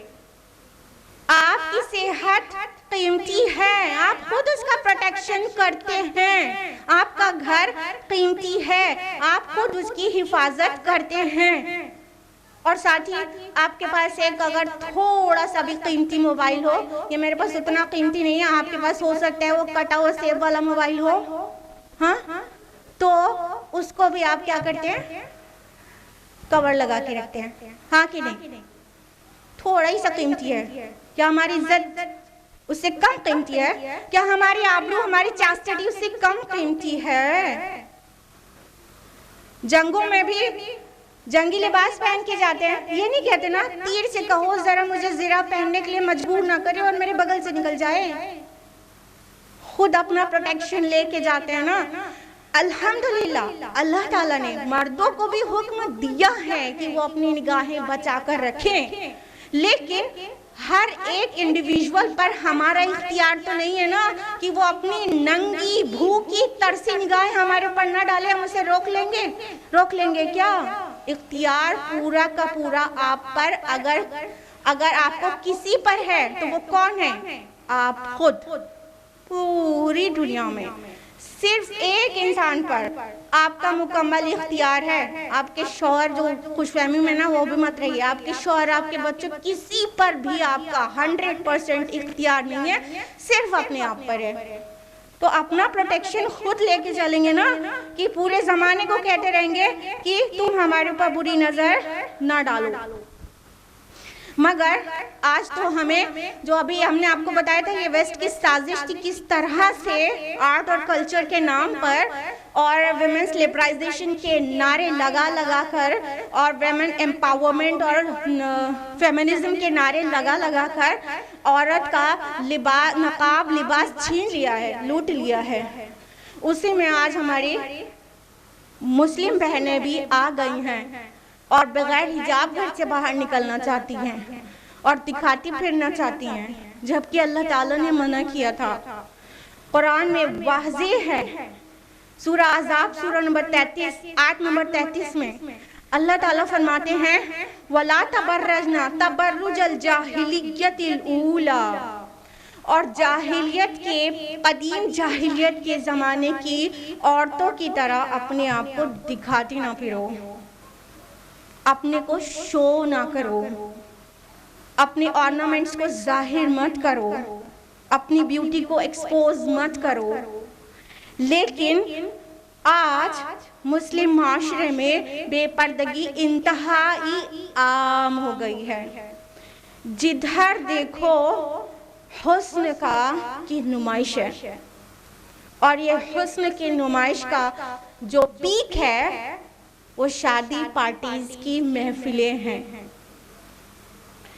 जब शादी होती है ना, पहली बात तो वैसे ही खिलाफ सुन्नत है कि लड़की वाले के घर में सब इकट्ठा हों और डिनर उड़ाएं और गाना बजाना हो और सजावट हो।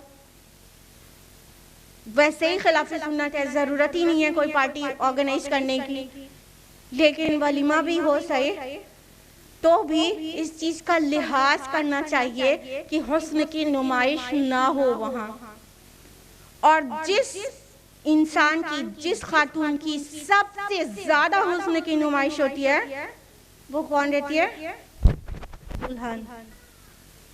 आज हमारी सोसाइटी का चलन है, इंडियन कल्चर से इंस्पायर होकर हमने दुल्हनों को सजा सजा कर स्टेज पर बैठाना शुरू कर दिया है और उनकी पूरी जीनत को ऐसे खोल के दिखाते हैं।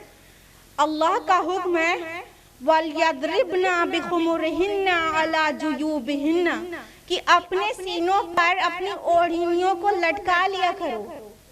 लेकिन दुल्हन के सीने पर ओढ़नी तो कैसे रह सकती है? लाखों का जेवर जो पहने हैं उसकी नुमाइश भी तो होना है।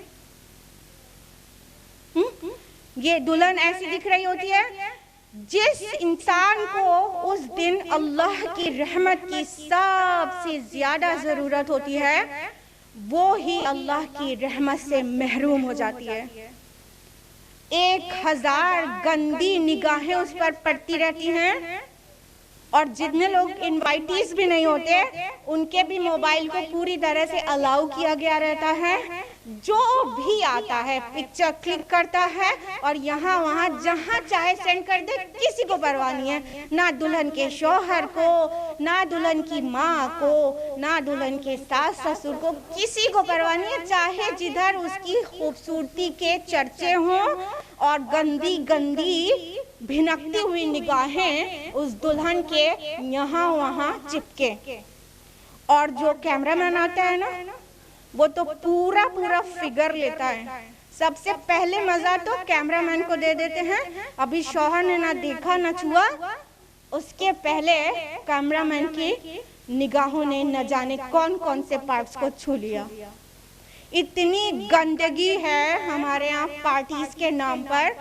और हमारे यहाँ का चलन ये है कि जैसा होता आ रहा है सब जगह वैसे ही हम भी करेंगे। बेहयाई सब करते हैं तो हम भी करेंगे। तो दुल्हन को तो हम ऐसे नुमाइश बना के रखते हैं। अब दुल्हन की बात करें और दूल्हा की बात ना करें तो ये दूल्हा वाले थोड़ा नाराज हो जाएंगे। तो देखिए दूल्हा को ऐसे रखते हैं।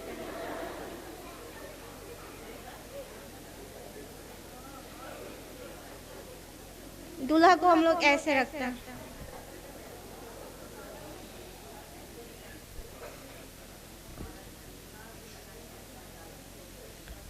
उसके अलावा कुछ मुस्लिम फैमिलीज ऐसी हैं जो दुल्हन को माशाल्लाह हिजाब में रखते हैं।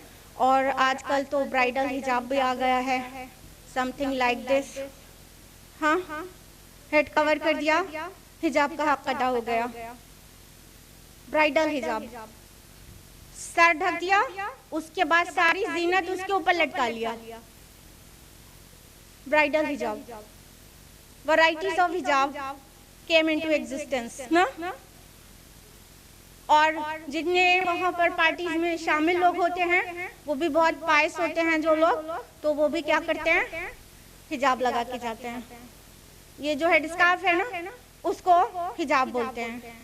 और हिजाब लगा के बाकी सारी जीनत उसके साथ। Don't kid yourself, don't kid yourself. किसको बेवकूफ बना रहे हैं? ये हिजाब है। हिजाब किस लिए है? is to cover, is to protect, is to conceal your beauty and not to reveal your beauty. आजकल तो YouTube पर सर्च रहता है, जरा देखिएगा, how to look beautiful in hijab, how to look more attractive in hijab. इसका जरा search volume देखिएगा इन सब चीजों का। और जो वीडियोस हैं जो how to look gorgeous in hijab, इन वीडियोस के जो व्यूज हैं वो मिलियंस में हैं, मिलियंस में। हिजाब के एहकाम और हिजाब के शरई कायदे कानून, वो सब की जो वीडियोस हैं उनके व्यूज मिलियंस में नहीं हैं, लेकिन how to look beautiful in hijab videos और हिजाब ट्यूटोरियल की वीडियोस मिलियंस में व्यूज हैं। ये है हिजाब आजकल का। किसको बेवकूफ बना रहे हैं? ये प्रोवोकेटिंग हिजाब है। हिजाब इसलिए था कि कोई प्रोवोक होने से बचे, इसलिए नहीं था कि मजीद प्रोवोक हो। किसको बेवकूफ बना रहे हैं? अपने आप को या माज़अल्लाह अपने रब को? और जो हमारे नबी ने बिल्कुल मना किया है, कैमल हम्प हिजाब, ये पीछे से जो ऊंचा करके बांधा जाता है हेयर स्टाइल, वो बिल्कुल बिल्कुल हराम है इस्लाम में। लेकिन आज कैमल हम्प हिजाब ये चलन में है। And I got to know recently कि हिजाब बन जाती हैं, हाँ, और हाउ टू गेट परफेक्ट बन हिजाब बन्स, इस पर वीडियोस बनी हुई हैं। तो पहले हिजाब ट्यूटोरियल में पहले बाल में बंस लगाए जाते हैं और उसके बाद कैमल हम्प हिजाब बांधा जाता है। और कैसे बांधा जाएगा और कैसे ऊंचा दिखेगा, कैसे परफेक्ट लुक आएगा, ये सब ट्यूटोरियल में सिखाया जाता है। हमारे ज़माने में तो बंस सुबह नाश्ते में चाय और दूध के साथ खाने के लिए होती थी, लेकिन आज की बहनों के लिए हिजाब बंस हैं और ये कैमल हम्प बनाने के लिए हैं, जिसको हमारे नबी ने बिल्कुल बिल्कुल सिरे से मना किया था। और ऐसी औरतें जो ऐसा करती हैं उनके लिए कहा गया था कि वो जहन्नमी औरतें हैं और वो जन्नत की खुशबू भी नहीं पाएंगी। So I would like to say again, don't kid yourself. अपने को ना बेवकूफ बनाए और ना ही माज़अल्लाह अपने रब को। हिजाब सिर्फ हेड कवरिंग का नाम नहीं है। हिजाब और हया हमारी चाल में, हमारी बात में, हमारे बिहेवियर में, हर चीज में है। हर चीज को मिलाकर हिजाब है। The way she talks, the way she walks, the way she behaves, everything is in the limit of hijab. सब चीज में हया होना चाहिए। ये सारी चीजें मिलाकर हिजाब बनता है। वरना क्या हिकमत है कि कुरान मजीद में सूरह क़सस सूरह नंबर 28 आयत नंबर 25 में हया के साथ चलने का जिक्र आया है। आपने जरूर पढ़ा होगा वो वाली आयत कि मूसा अलैहिस्सलाम जब मदियन पहुंचे थे तो दो खवातीन पानी पिला रही थी, अपने जानवरों को पिलाना चाहती थी। तो उनमें से जब एक बाद में आती है तो उसके लिए जो अल्फाज आए हैं वो अल्फाज हैं तमशी अल-इस्तिहया, चलती थी शर्म से।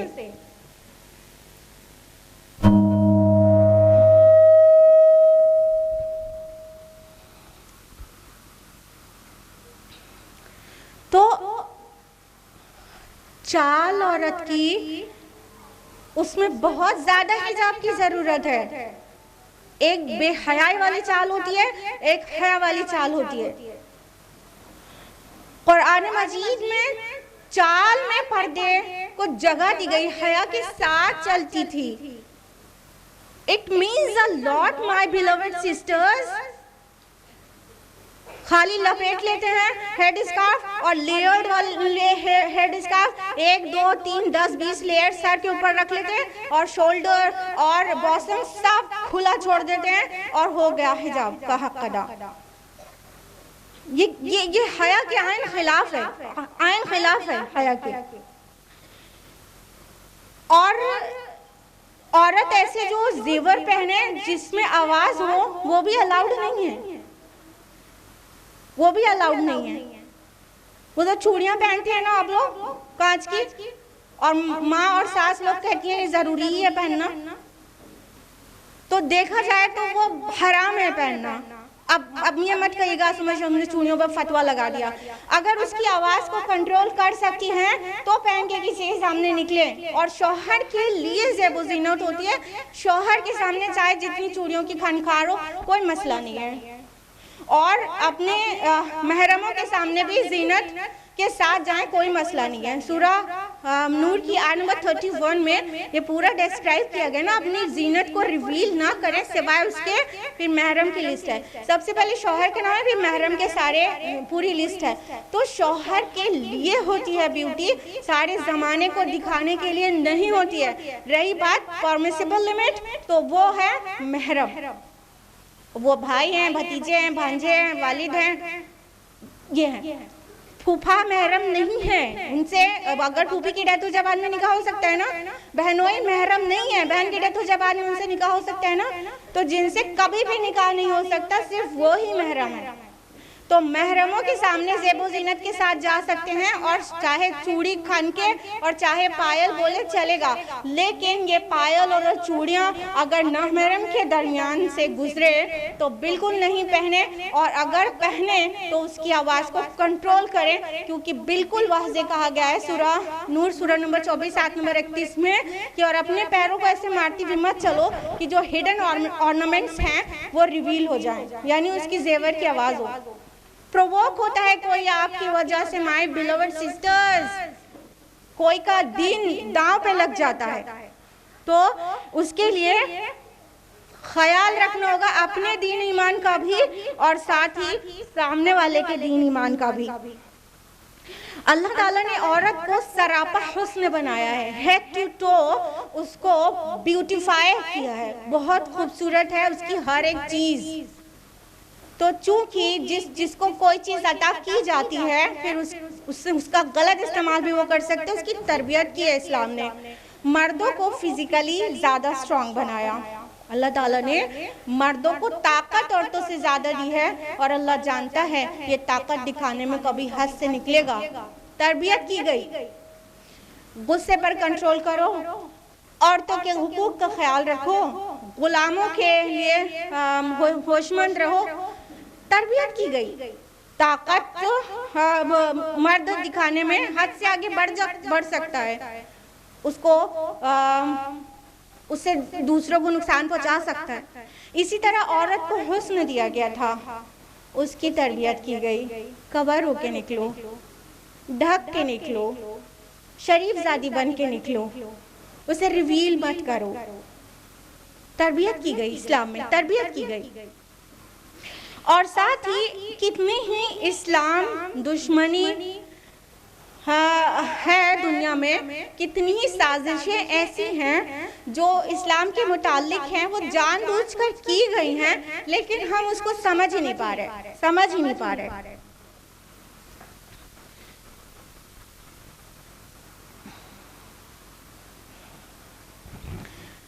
ये बाकायदा साजिशी तौर पर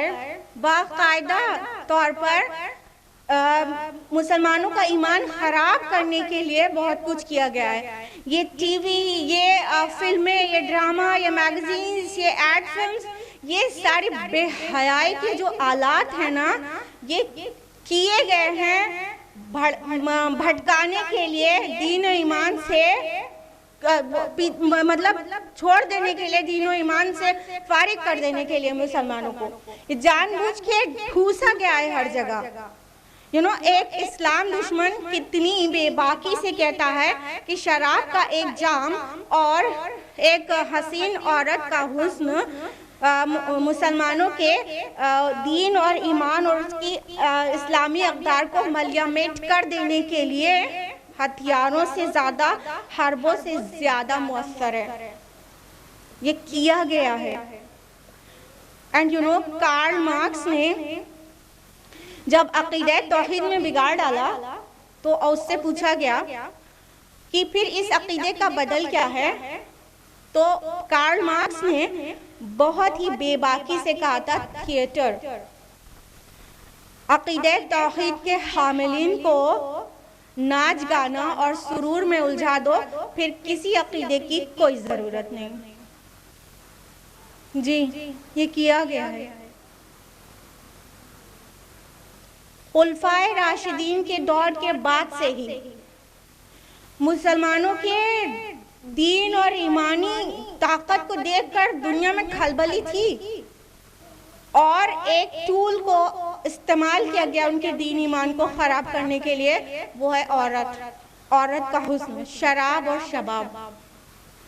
ये पूरे दौर में ऐसा होता रहा, आज तक होता है। खुसूसन सलाउद्दीन अयूबी के दौर में क्रिश्चियंस की तरफ से लड़कियों को ट्रेन किया जाता था, 13-13, 14-14 साल की ट्रेनिंग दी जाती थी कि उनको मुसलमानों के दरमियान जाकर किस तरह से उनको अपने जाल में फांसना है और उसको शराब और शबाब के नशे में लाना है, उसका दीन खराब करने के लिए।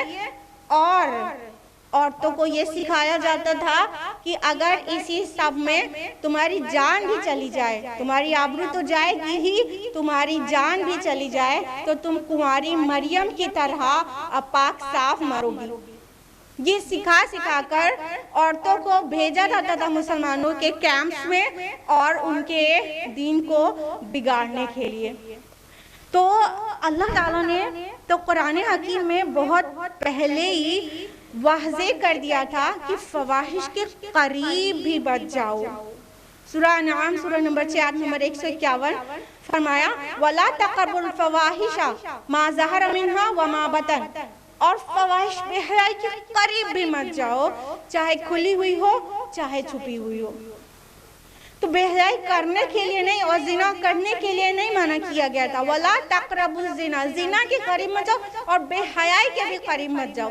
यानी वो सारी चीज़ें, वो आलात, वो मोबाइल, वो इंटरनेट, वो फिल्में, वो गाने, वो सुरूर जो फवाहिश के करीब ले जाते हैं, उन सब को भी इस्लाम ने हराम करार दिया है। म्यूज़िक और भड़काने वाली चीज़ें हराम करार दिया है। लेकिन आज मिल्लत इस्लामिया में कितने ही लोग हैं जो हया और हिजाब और मॉडेस्टी, चास्टिटी के तकाज़ों को पूरा कर पा रहे हैं। बेहयाई बिल्कुल बिल्कुल आम हो गई है, पूरे में फैल चुकी है। जबकि हया का ईमान के साथ इतना करीबी रिश्ता है कि अल्लाह के नबी सल्लल्लाहु अलैहि वसल्लम ने फरमाया, मुस्तदरक हाकिम की रिवायत है, जिल्द नंबर 1 हदीस नंबर 66, अल्लाह के नबी ने फरमाया सल्लल्लाहु अलैहि वसल्लम, हया और ईमान दोनों साथ साथ हैं, अगर उसमें से एक रुखसत हुआ तो दूसरा अपने आप गया। यानी हया जिसके अंदर से चली गई वो अपनी ईमान की खैर मनाए, ईमान की खैर मनाए। हया और ईमान साथ साथ रहते हैं, हया नहीं तो ईमान नहीं। और फिर जिसके अंदर से हया निकल जाए तो फिर वो जो चाहे करे, वो जो चाहे करेगा ही, बुखारी की हदीस है, वो जो चाहे करे और वो जो चाहे करेगा ही। वालिदैन को गाली भी देगा और बीवी को भी पीटेगा और शराब भी पिएगा और बेहया तो हो ही गया है। हाँ, तो जो बेहया हो जाएगा वो जो चाहे वो करेगा। और यू नो दयूस के लिए अल्लाह के नबी सल्लल्लाहु अलैहि वसल्लम ने फरमाया कि अल्लाह ताला रोज़े आखिरत उसकी तरफ नजर भी नहीं करेगा। वो दयूस, सूरह नसाई की हदीस है, हदीस नंबर 2561, अल्लाह के नबी सल्लल्लाहु अलैहि वसल्लम ने फरमाया कि अल्लाह ताला रोज़े आखिरत दयूस के तरफ नजर भी नहीं करेगा, यानी उसको अपनी रहमत से बिल्कुल ही दूर कर देगा। और मुस्नद अहमद की हदीस है, हदीस नंबर 5372, अल्लाह के रसूल सल्लल्लाहु अलैहि वसल्लम ने फरमाया, 3 तरह के लोगों पर जन्नत हराम है, एक दायमी शराबी, दूसरा वालिदैन का नाफरमान और तीसरा दयूस जो अपने बीवी बच्चों की बेहयाई पर खामोश रहे। अभी आपको दयूस के डेफिनेशन समझ में आ गई होगी। वो शख्स, वो मर्द जो अपने घर वालों की बेहयाई पर खामोश रहे दयूस कहलाता है, और दयूस के ऊपर जन्नत हराम है और अल्लाह ताला अपनी नजर रहमत भी नहीं करेगा। वो शख्स जिसके घर में उसकी बीवियां, उसकी बेटियां, महरम नामहरम सबको बराबर की रहती हैं, कजिन्स के साथ चलना कूदना है, आना जाना है, घर में नामहरमों का ना सिर्फ ड्राइंग रूम तक बल्कि उसकी बीवी के किचन तक रसाई है, और बेपर्दा होकर घर से निकलना और सबको अपनी जीनतें दिखाना, घर में इंटरमिंगलिंग होना और घर के बाहर मिक्सिंग होना, ये सब क्या है? ये सब जो देखे और कुछ न कहे वो दयूस है, वो बेगैरत है, और बेगैरत के लिए जन्नत हराम है। जरा अपने अपने घरों का की जांच पड़ताल कर लें कि कहीं हमारे घर के मर्द ऐसे तो नहीं, कहीं हमारे यहाँ की फ्री मिंगलिंग तो नहीं, कहीं हमारे यहाँ बहनोई भी और फूफा भी और कजन्स भी सब आते हैं और बगल में बैठते हैं और हंसते हैं और हंसाते हैं और गुदगुदी करते हैं और गोद में उठाते हैं। बहनोई के साथ घूमने जाती हैं हमारी बहनें, बाइक पर भी बैठती हैं, गले में हाथ भी डालती हैं। उस मर्द के लिए बहुत शर्मनाक बात है जिसकी वो औरत, वो बेटी है या बीवी है या माँ है या बहन है, वो देख रहा है सब कुछ और कुछ नहीं कर रहा है, और बड़े शान से कह रहा है हमने अपनी बेटियों को कभी किसी चीज के लिए मना नहीं किया, जो खाना है खाओ, जो पहनना है पहनो। सुभान अल्लाह, बड़ी शान से कह रहा है। बेगैरत है वो, दयूस है वो। इसके बाद एक और सिली आर्ग्यूमेंट का जवाब देते चलें। गोदी मीडिया में एक आर्ग्यूमेंट ये चल रहा है, हिजाब का मतलब मॉडेस्ट ड्रेस। हिजाब का मतलब कुछ नहीं, सिर्फ मॉडेस्टली ड्रेसअप होना है और कुछ मतलब नहीं है। जाहिल, जिसकी इस काल में नहीं, जबान खोलने की क्या जरूरत है। हिजाब वर्ड अलग से कुरान मजीद में मौजूद है, जिलबाब भी है, खिमार भी है, और जिसको मॉडेस्ट ड्रेस कह रहे हैं, ड्रेस के लिए कुरान मजीद में लिबास वर्ड है और उसका तज़किरा अलहदा किया गया है, लिबास का जिक्र अलग किया गया है। जैसा कि सूरह बकरा सूरह नंबर 2 आयत नंबर 186 में कहा गया, आयत नंबर 187 में कहा गया, हुन्ना लिबासुल लकुम व अंतुम लिबासुल लहुन्ना, तुम उनके लिबास हो, वो तुम्हारे लिए लिबास है। शौहर बीवी के लिए कहा गया लिबास, गारमेंट, आउटफिट्स। और कहा गया सूरह आराफ सूरह नंबर 7 आयत नंबर 26 में, या बनी आदम क़द अंज़लना अलैकुम लिबासा युवारी सौआतिकुम वरीशा, ए बनी आदम, हमने तुम्हारे लिए लिबास नाजिल किया ताकि वो तुम्हारे सत्रों को ढके और तुम्हारे लिए मुजिब जीनत हो। तो लिबास का काम है सत्र को ढकना, और हिजाब का काम है ढकने के साथ साथ ज़ेबो ज़ीनत को भी कवर कर देना, ज़ेबो ज़ीनत और फिटिंग को भी कवर कर देना। तो लिबास का जिक्र अलहदा है कुरान मजीद में। 2 आयत हमने आपको बताई, यानी बकरा की आयत नंबर 187, सूरह आराफ की आयत नंबर 26 और 27, और सूरह नहल की आयत नंबर 16, सूरह नहल की आयत नंबर 112, और सूरह हज की आयत नंबर 23। उसके अलावा सूरह फुरकान की आयत नंबर 47 और सूरह फातिर की आयत नंबर 33, सूरह नबा की आयत नंबर 10। इतनी जगहों पर लिबास वर्ड आया है जिसका मतलब होता है गारमेंट, मॉडेस्ट ड्रेस जिसको कह रहे हैं, उसके लिए लिबास वर्ड आया है। और लिबास का काम होता है सत्रों को ढकना। सत्र के लिए जो वर्ड आता है अरबी जुबान में वो है औरा, औरा, और औरत हेड टू औरा है, अलमरतु औरतु, औरत पूरी की पूरी औरा है। इमरात उन वर्ड आता है औरत के लिए, और औरत हम उर्दू ज़बान में बोलते हैं, ये अरबी का ही वर्ड है। और औरत का मतलब होता है छुपाए जाने वाली शय, जिसका खुलना काबिले शर्म हो, जिसका खुलने से हया आए।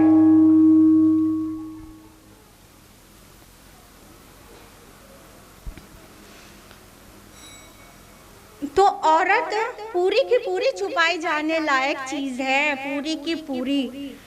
मर्द के लिए औरा है नाफ से लेके घुटने तक, लेकिन औरत औरा है हेड टू टो, पूरा जिस्म उसका छुपाए जाने के लायक है, क्योंकि प्रोटेक्टेड रहे।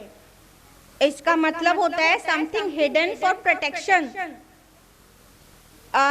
Something protected by keeping behind. यानी कोई रॉबर आएगा, कोई चोर आएगा तो औरत को पीछे कर दिया जाएगा, जो उसका शौहर होगा वो मुकाबला करेगा। इसलिए प्रोटेक्शन के लिए पीछे रखना, छुपा के रखना, हिफाजत के लिए। वो सिन्फ़े नाजुक है, वो डेलिकेट जेंडर है। डेलिकेट जेंडर अल्लाह ताला ने किसको बनाया? औरत को ना। और सिन्फ़े कवी स्ट्रॉन्ग जेंडर मर्द को बनाया। तो चूंकि औरत सिन्फ़े नाजुक है इसलिए उसको प्रोटेक्शन की ज़रूरत है, उसे नज़ाकत से डील किया जाए उसकी ज़रूरत है, तो उसको प्रोटेक्ट किया गया। और ये सिन्फ़े नाजुक आज कॉलेज यूनिवर्सिटीज़ के गेट पर बैठकर अपनी तालीम को पूरे करने की दुहाई दे रही है और मोदी जी सो रहे हैं और नारे लगाते रहते थे, बेटी बचाओ, बेटी पढ़ाओ, बेटी पढ़ाओ, बेटी बचाओ। आज वो बेटी पढ़ने के लिए दुहाई दे रही है गेटों पर बैठकर कॉलेजेस के। मोदी जी गायब हैं। मोदी जी कब बहुत होश में थे? जब ट्रिपल तलाक का मामला था, हाँ, कि मुस्लिम महिलाओं को सम्मान और सुरक्षा दी जाएगी। ऐसा हो गया, तलाक को इस तरह मतलब पोर्ट्रे किया गया मीडिया में जिस तरह की मतलब औरत के ऊपर एकदम जुल्म हो गया।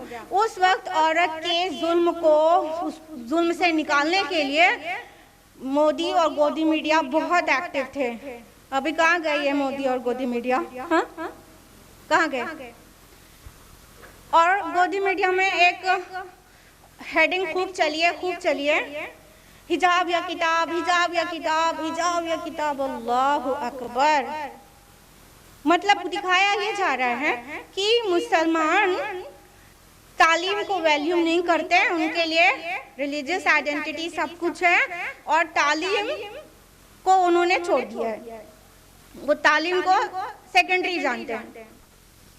जाहिल। जिस दीन का पहला रेवलेशन ही इक़रा हो, पढ़ो, जिसके नबी ने कहा हो तलबुल इल्म फरीदतुन अला कुल्लि मुस्लिम, इल्म हासिल करना हर मुसलमान के लिए फर्ज है। सुनन इब्न माजा जेड नंबर 1 बाब नंबर 17 हदीस नंबर 224। उस दीन के फॉलोअर्स को कहा जा रहा है हिजाब या किताब, हिजाब या किताब। मतलब एक किताब से इनका दूर दराज का रिश्ता ही नहीं है। मतलब हम पढ़ना पढ़ाना हमारा दीन जानता ही नहीं है। अरे तुम लोग 4 दिन से पढ़ना सीख गए हो, 21st सेंचुरी में कहने लगे हो कि education is our right, education is one's right. ये आज तुम कहने लगे हो हमारा दीन 1400 साल पहले से, 14 सदियां पहले से कह रहा है कि एजुकेशन राइट नहीं ऑब्लिगेशन है। और राइट और ऑब्लिगेशन में फर्क होता है। जो इंसान का राइट होता है अपने से छोड़ना चाहे छोड़ सकता है, लेकिन जो ऑब्लिगेशन हो तो वो नहीं छोड़ सकता, वो उसको कंपल्शन है कि पूरा ही करे। लेकिन हाँ, दिस इज ट्रू कि अल्लाह से करे दूर तो तालीम भी फितना। अगर जो तालीम हमको हमारे रब के एक हुक्म पर भी जो कि फर्ज हो उसको भी पूरा मानने से रोक रही हो तो ऐसी तालीम को हम लात मारते हैं। This is true. अल्लाह से करे दूर तो तालीम भी फितना। नहीं चाहिए, कोई भी चीज नहीं चाहिए। हमारे अल्लाह का हुक्म हमारे जिंदगी में सबसे ऊपर है, सबसे ऊपर है। और अगर एक ऑब्लिगेशन को भी पैरों तले रौंद कर हमें तालीम भी हासिल करना हो तो हम ऐसी कोई रौंद कर निकल जाएंगे और हमें नहीं चाहिए होगी ऐसी तालीम भी। सिली आर्गुमेंट एक चल रहा है मीडिया में कि हिजाब का हुक्म उम्महातुल मोमिनीन के लिए था, सारी औरतों के लिए नहीं है। खुद तो कुछ जानते नहीं और जुबान खोलना शुरू। असल में जो लोग ये कह रहे हैं उन्हें चाहिए कि सूरह अहज़ाब को पूरा ऊपर से नीचे तक पढ़ें। सूरह अहज़ाब में सूरह नंबर 33 आयत नंबर 21 में अल्लाह ताला ने फरमाया कि अपने नबी को के लिए फरमाया कि लक़द कान लकुम फ़ी रसूलिल्लाहि उस्वतुन हसना, कि अल्लाह के रसूल में तुम्हारे लिए उम्दा नमूना मौजूद है। तो अल्लाह के रसूल में नमूना है, मतलब हमारे रोल मॉडल हमारे रसूल हैं। अब चूंकि मर्द नबी रोल मॉडल बन के औरतों के कुछ मामलात नहीं दिखा सकता, तो इस काम के लिए उम्महातुल मोमिनीन को चूज किया गया और फरमाया अल्लाह ताला ने सूरह अहज़ाब सूरह नंबर 33 आयत नंबर 32 में, या निसा नबी लस्तुन्ना कहदिम मिनन निसा, ए नबी की बीवियों तुम आम औरतों की तरह नहीं हो। मतलब अब तुम खास हो, तुम्हें उम्मत की औरतों का उसवा बनना है, नमूना बनना है, तुम करके दिखाओ तो वो लोग करें। तो एक काम उनके पास से शुरू हुए, चैरिटी बिगिंस एट होम, ठीक है। तो उम्महातुल मोमिनीन को उसवा और नमूना बना दिया गया और हिजाब के काम उनसे शुरू हुए।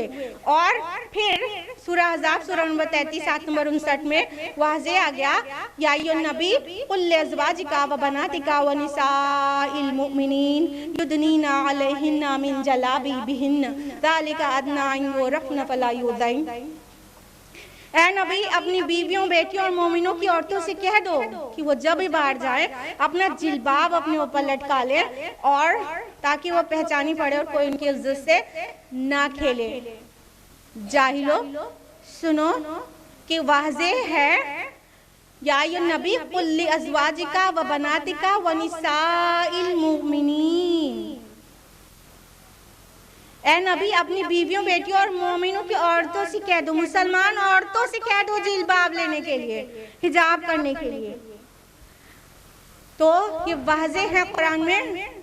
और जो दीन इस्लाम का दाल भी ना जानता हो वो अपनी जुबान बंद ही रखे और हाशिए में चला जाए।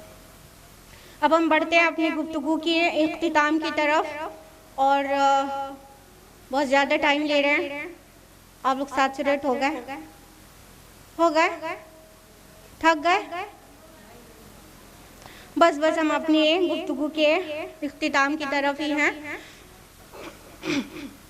अब इस पूरे सिनेरियो में हमें देखना चाहिए कि हम how to respond to it, किस तरह हम इसको रिस्पॉन्ड करें, सिचुएशन को कैसे टैकल करना चाहिए। जब इस्लाम पर हमला हो तो हमें क्या करना चाहिए।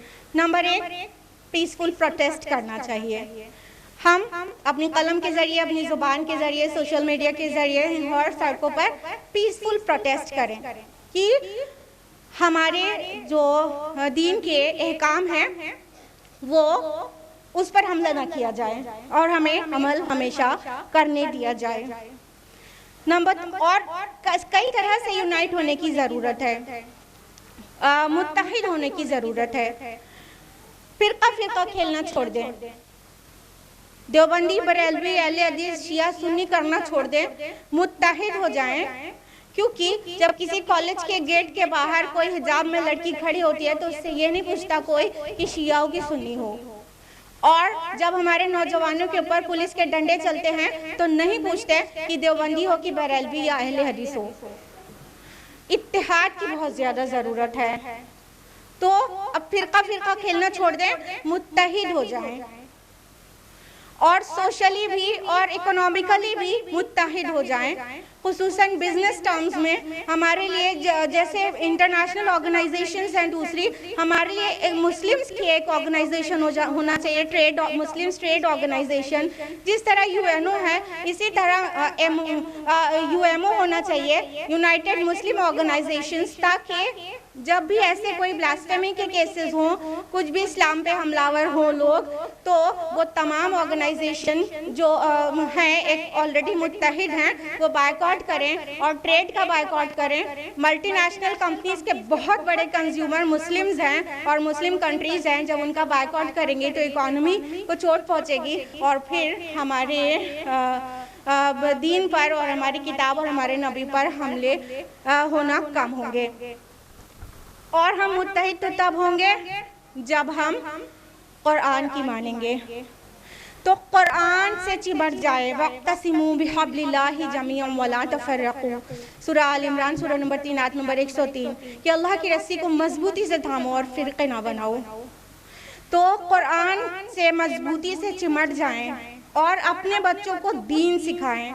इस्लामिक स्कूल्स खोलें, जो इस्लामिक स्कूल्स और कॉलेजेस हैं उनका सपोर्ट करें, क्योंकि जिस तरह हमारे बच्चों की ब्रेन वॉशिंग की गई है ना इनके क्रिश्चियन मिशनरी स्कूल्स में और दुश्मनाने इस्लाम के स्कूल्स में पढ़ा कर जिस तरह ब्रेन वॉशिंग की गई है, उसी तरह उसका सोल्यूशन है कि इस्लामिक स्कूल्स खोले जाएं और ऐसे स्कूल कॉलेजेस में पढ़ाया जाए ताकि उनकी जहन साजी हो और वो ऐसी सिचुएशन को टैकल करना सीख जाएं और वो किस तरह से अल्लाह के दीन के क्या अहकाम है उन्हें पता हो और उनको कुरान के मुताबिक अमल करने में स्कूल कॉलेजेस में ना रोका जाए। तो जिन स्कूल्स कॉलेजेस में उन्हें आज़ादी है अपने मज़हब पर प्रैक्टिस करने की, वो जब बढ़ेंगे तो ही हमारे सारे ही बच्चे हमारी आने वाली जनरेशन तक वहाँ पर पढ़ सकेगी ना।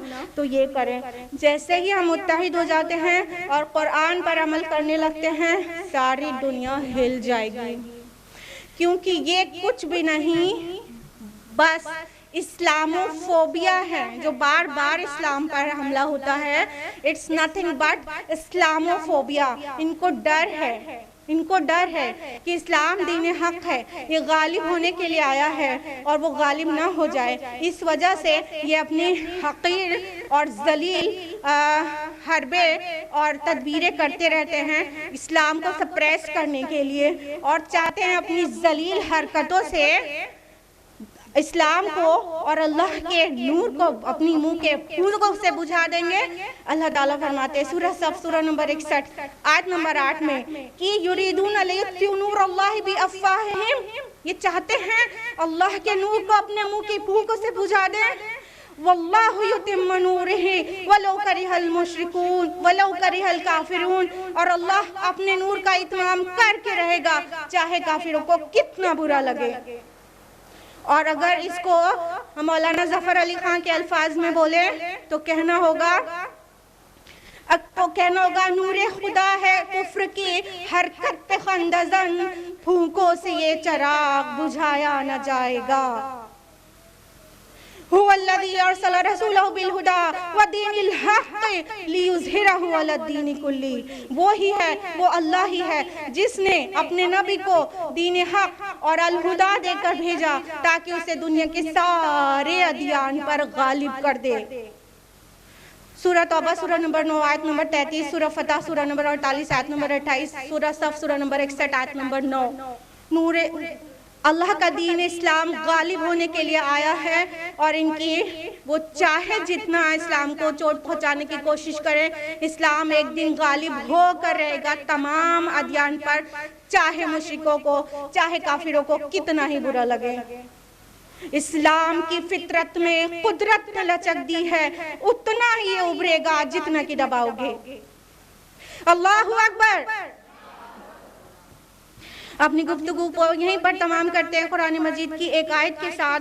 अल्लाह ताला फरमाते हैं सूरह नूर सूरह नंबर 24 आयत नंबर 19 में इन्नल्लज़ीना युहिब्बूना अन तशियल फाहिशतु फिल्लज़ीना आमनू लहुम अज़ाबुन अलीमुन फिद दुनिया वल आखिरह। वो लोग जो चाहते हैं मोमिनों के दरमियान फहशियत फैले, बेहयाई फैले, और वो जो पसंद करते हैं इस बात को, तो अल्लाह ताला की तरफ से उनके लिए दुनिया में भी और आखिरत में भी दर्दनाक अज़ाब है। वाखिर दावाना अल्हम्दुलिल्लाहि रब्बिल आलमीन वस्सलामु अलैकुम वरहमतुल्लाहि वबरकातुहू। जज़ाकल्लाहु खैरन कसीरन कसीरा ma'am, indeed an eye opener. यकीनन आज आपकी बातों ने हमारी आंखें खोल दी। ये रियलाइज़ करने का वक्त है कि अल्लाह ताला के अहकाम क्या है हिजाब के बारे में और हमारा रवैया उसके मुतालिक क्या है।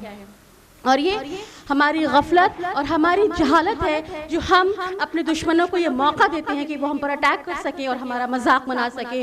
और जिस तरह से हम ये सब कुछ फेस कर रहे हैं, अब ये ज़रूरी है कि हम खुद ही इसके खिलाफ स्टैंड लें, उसके बगैर कुछ भी मुमकिन नहीं।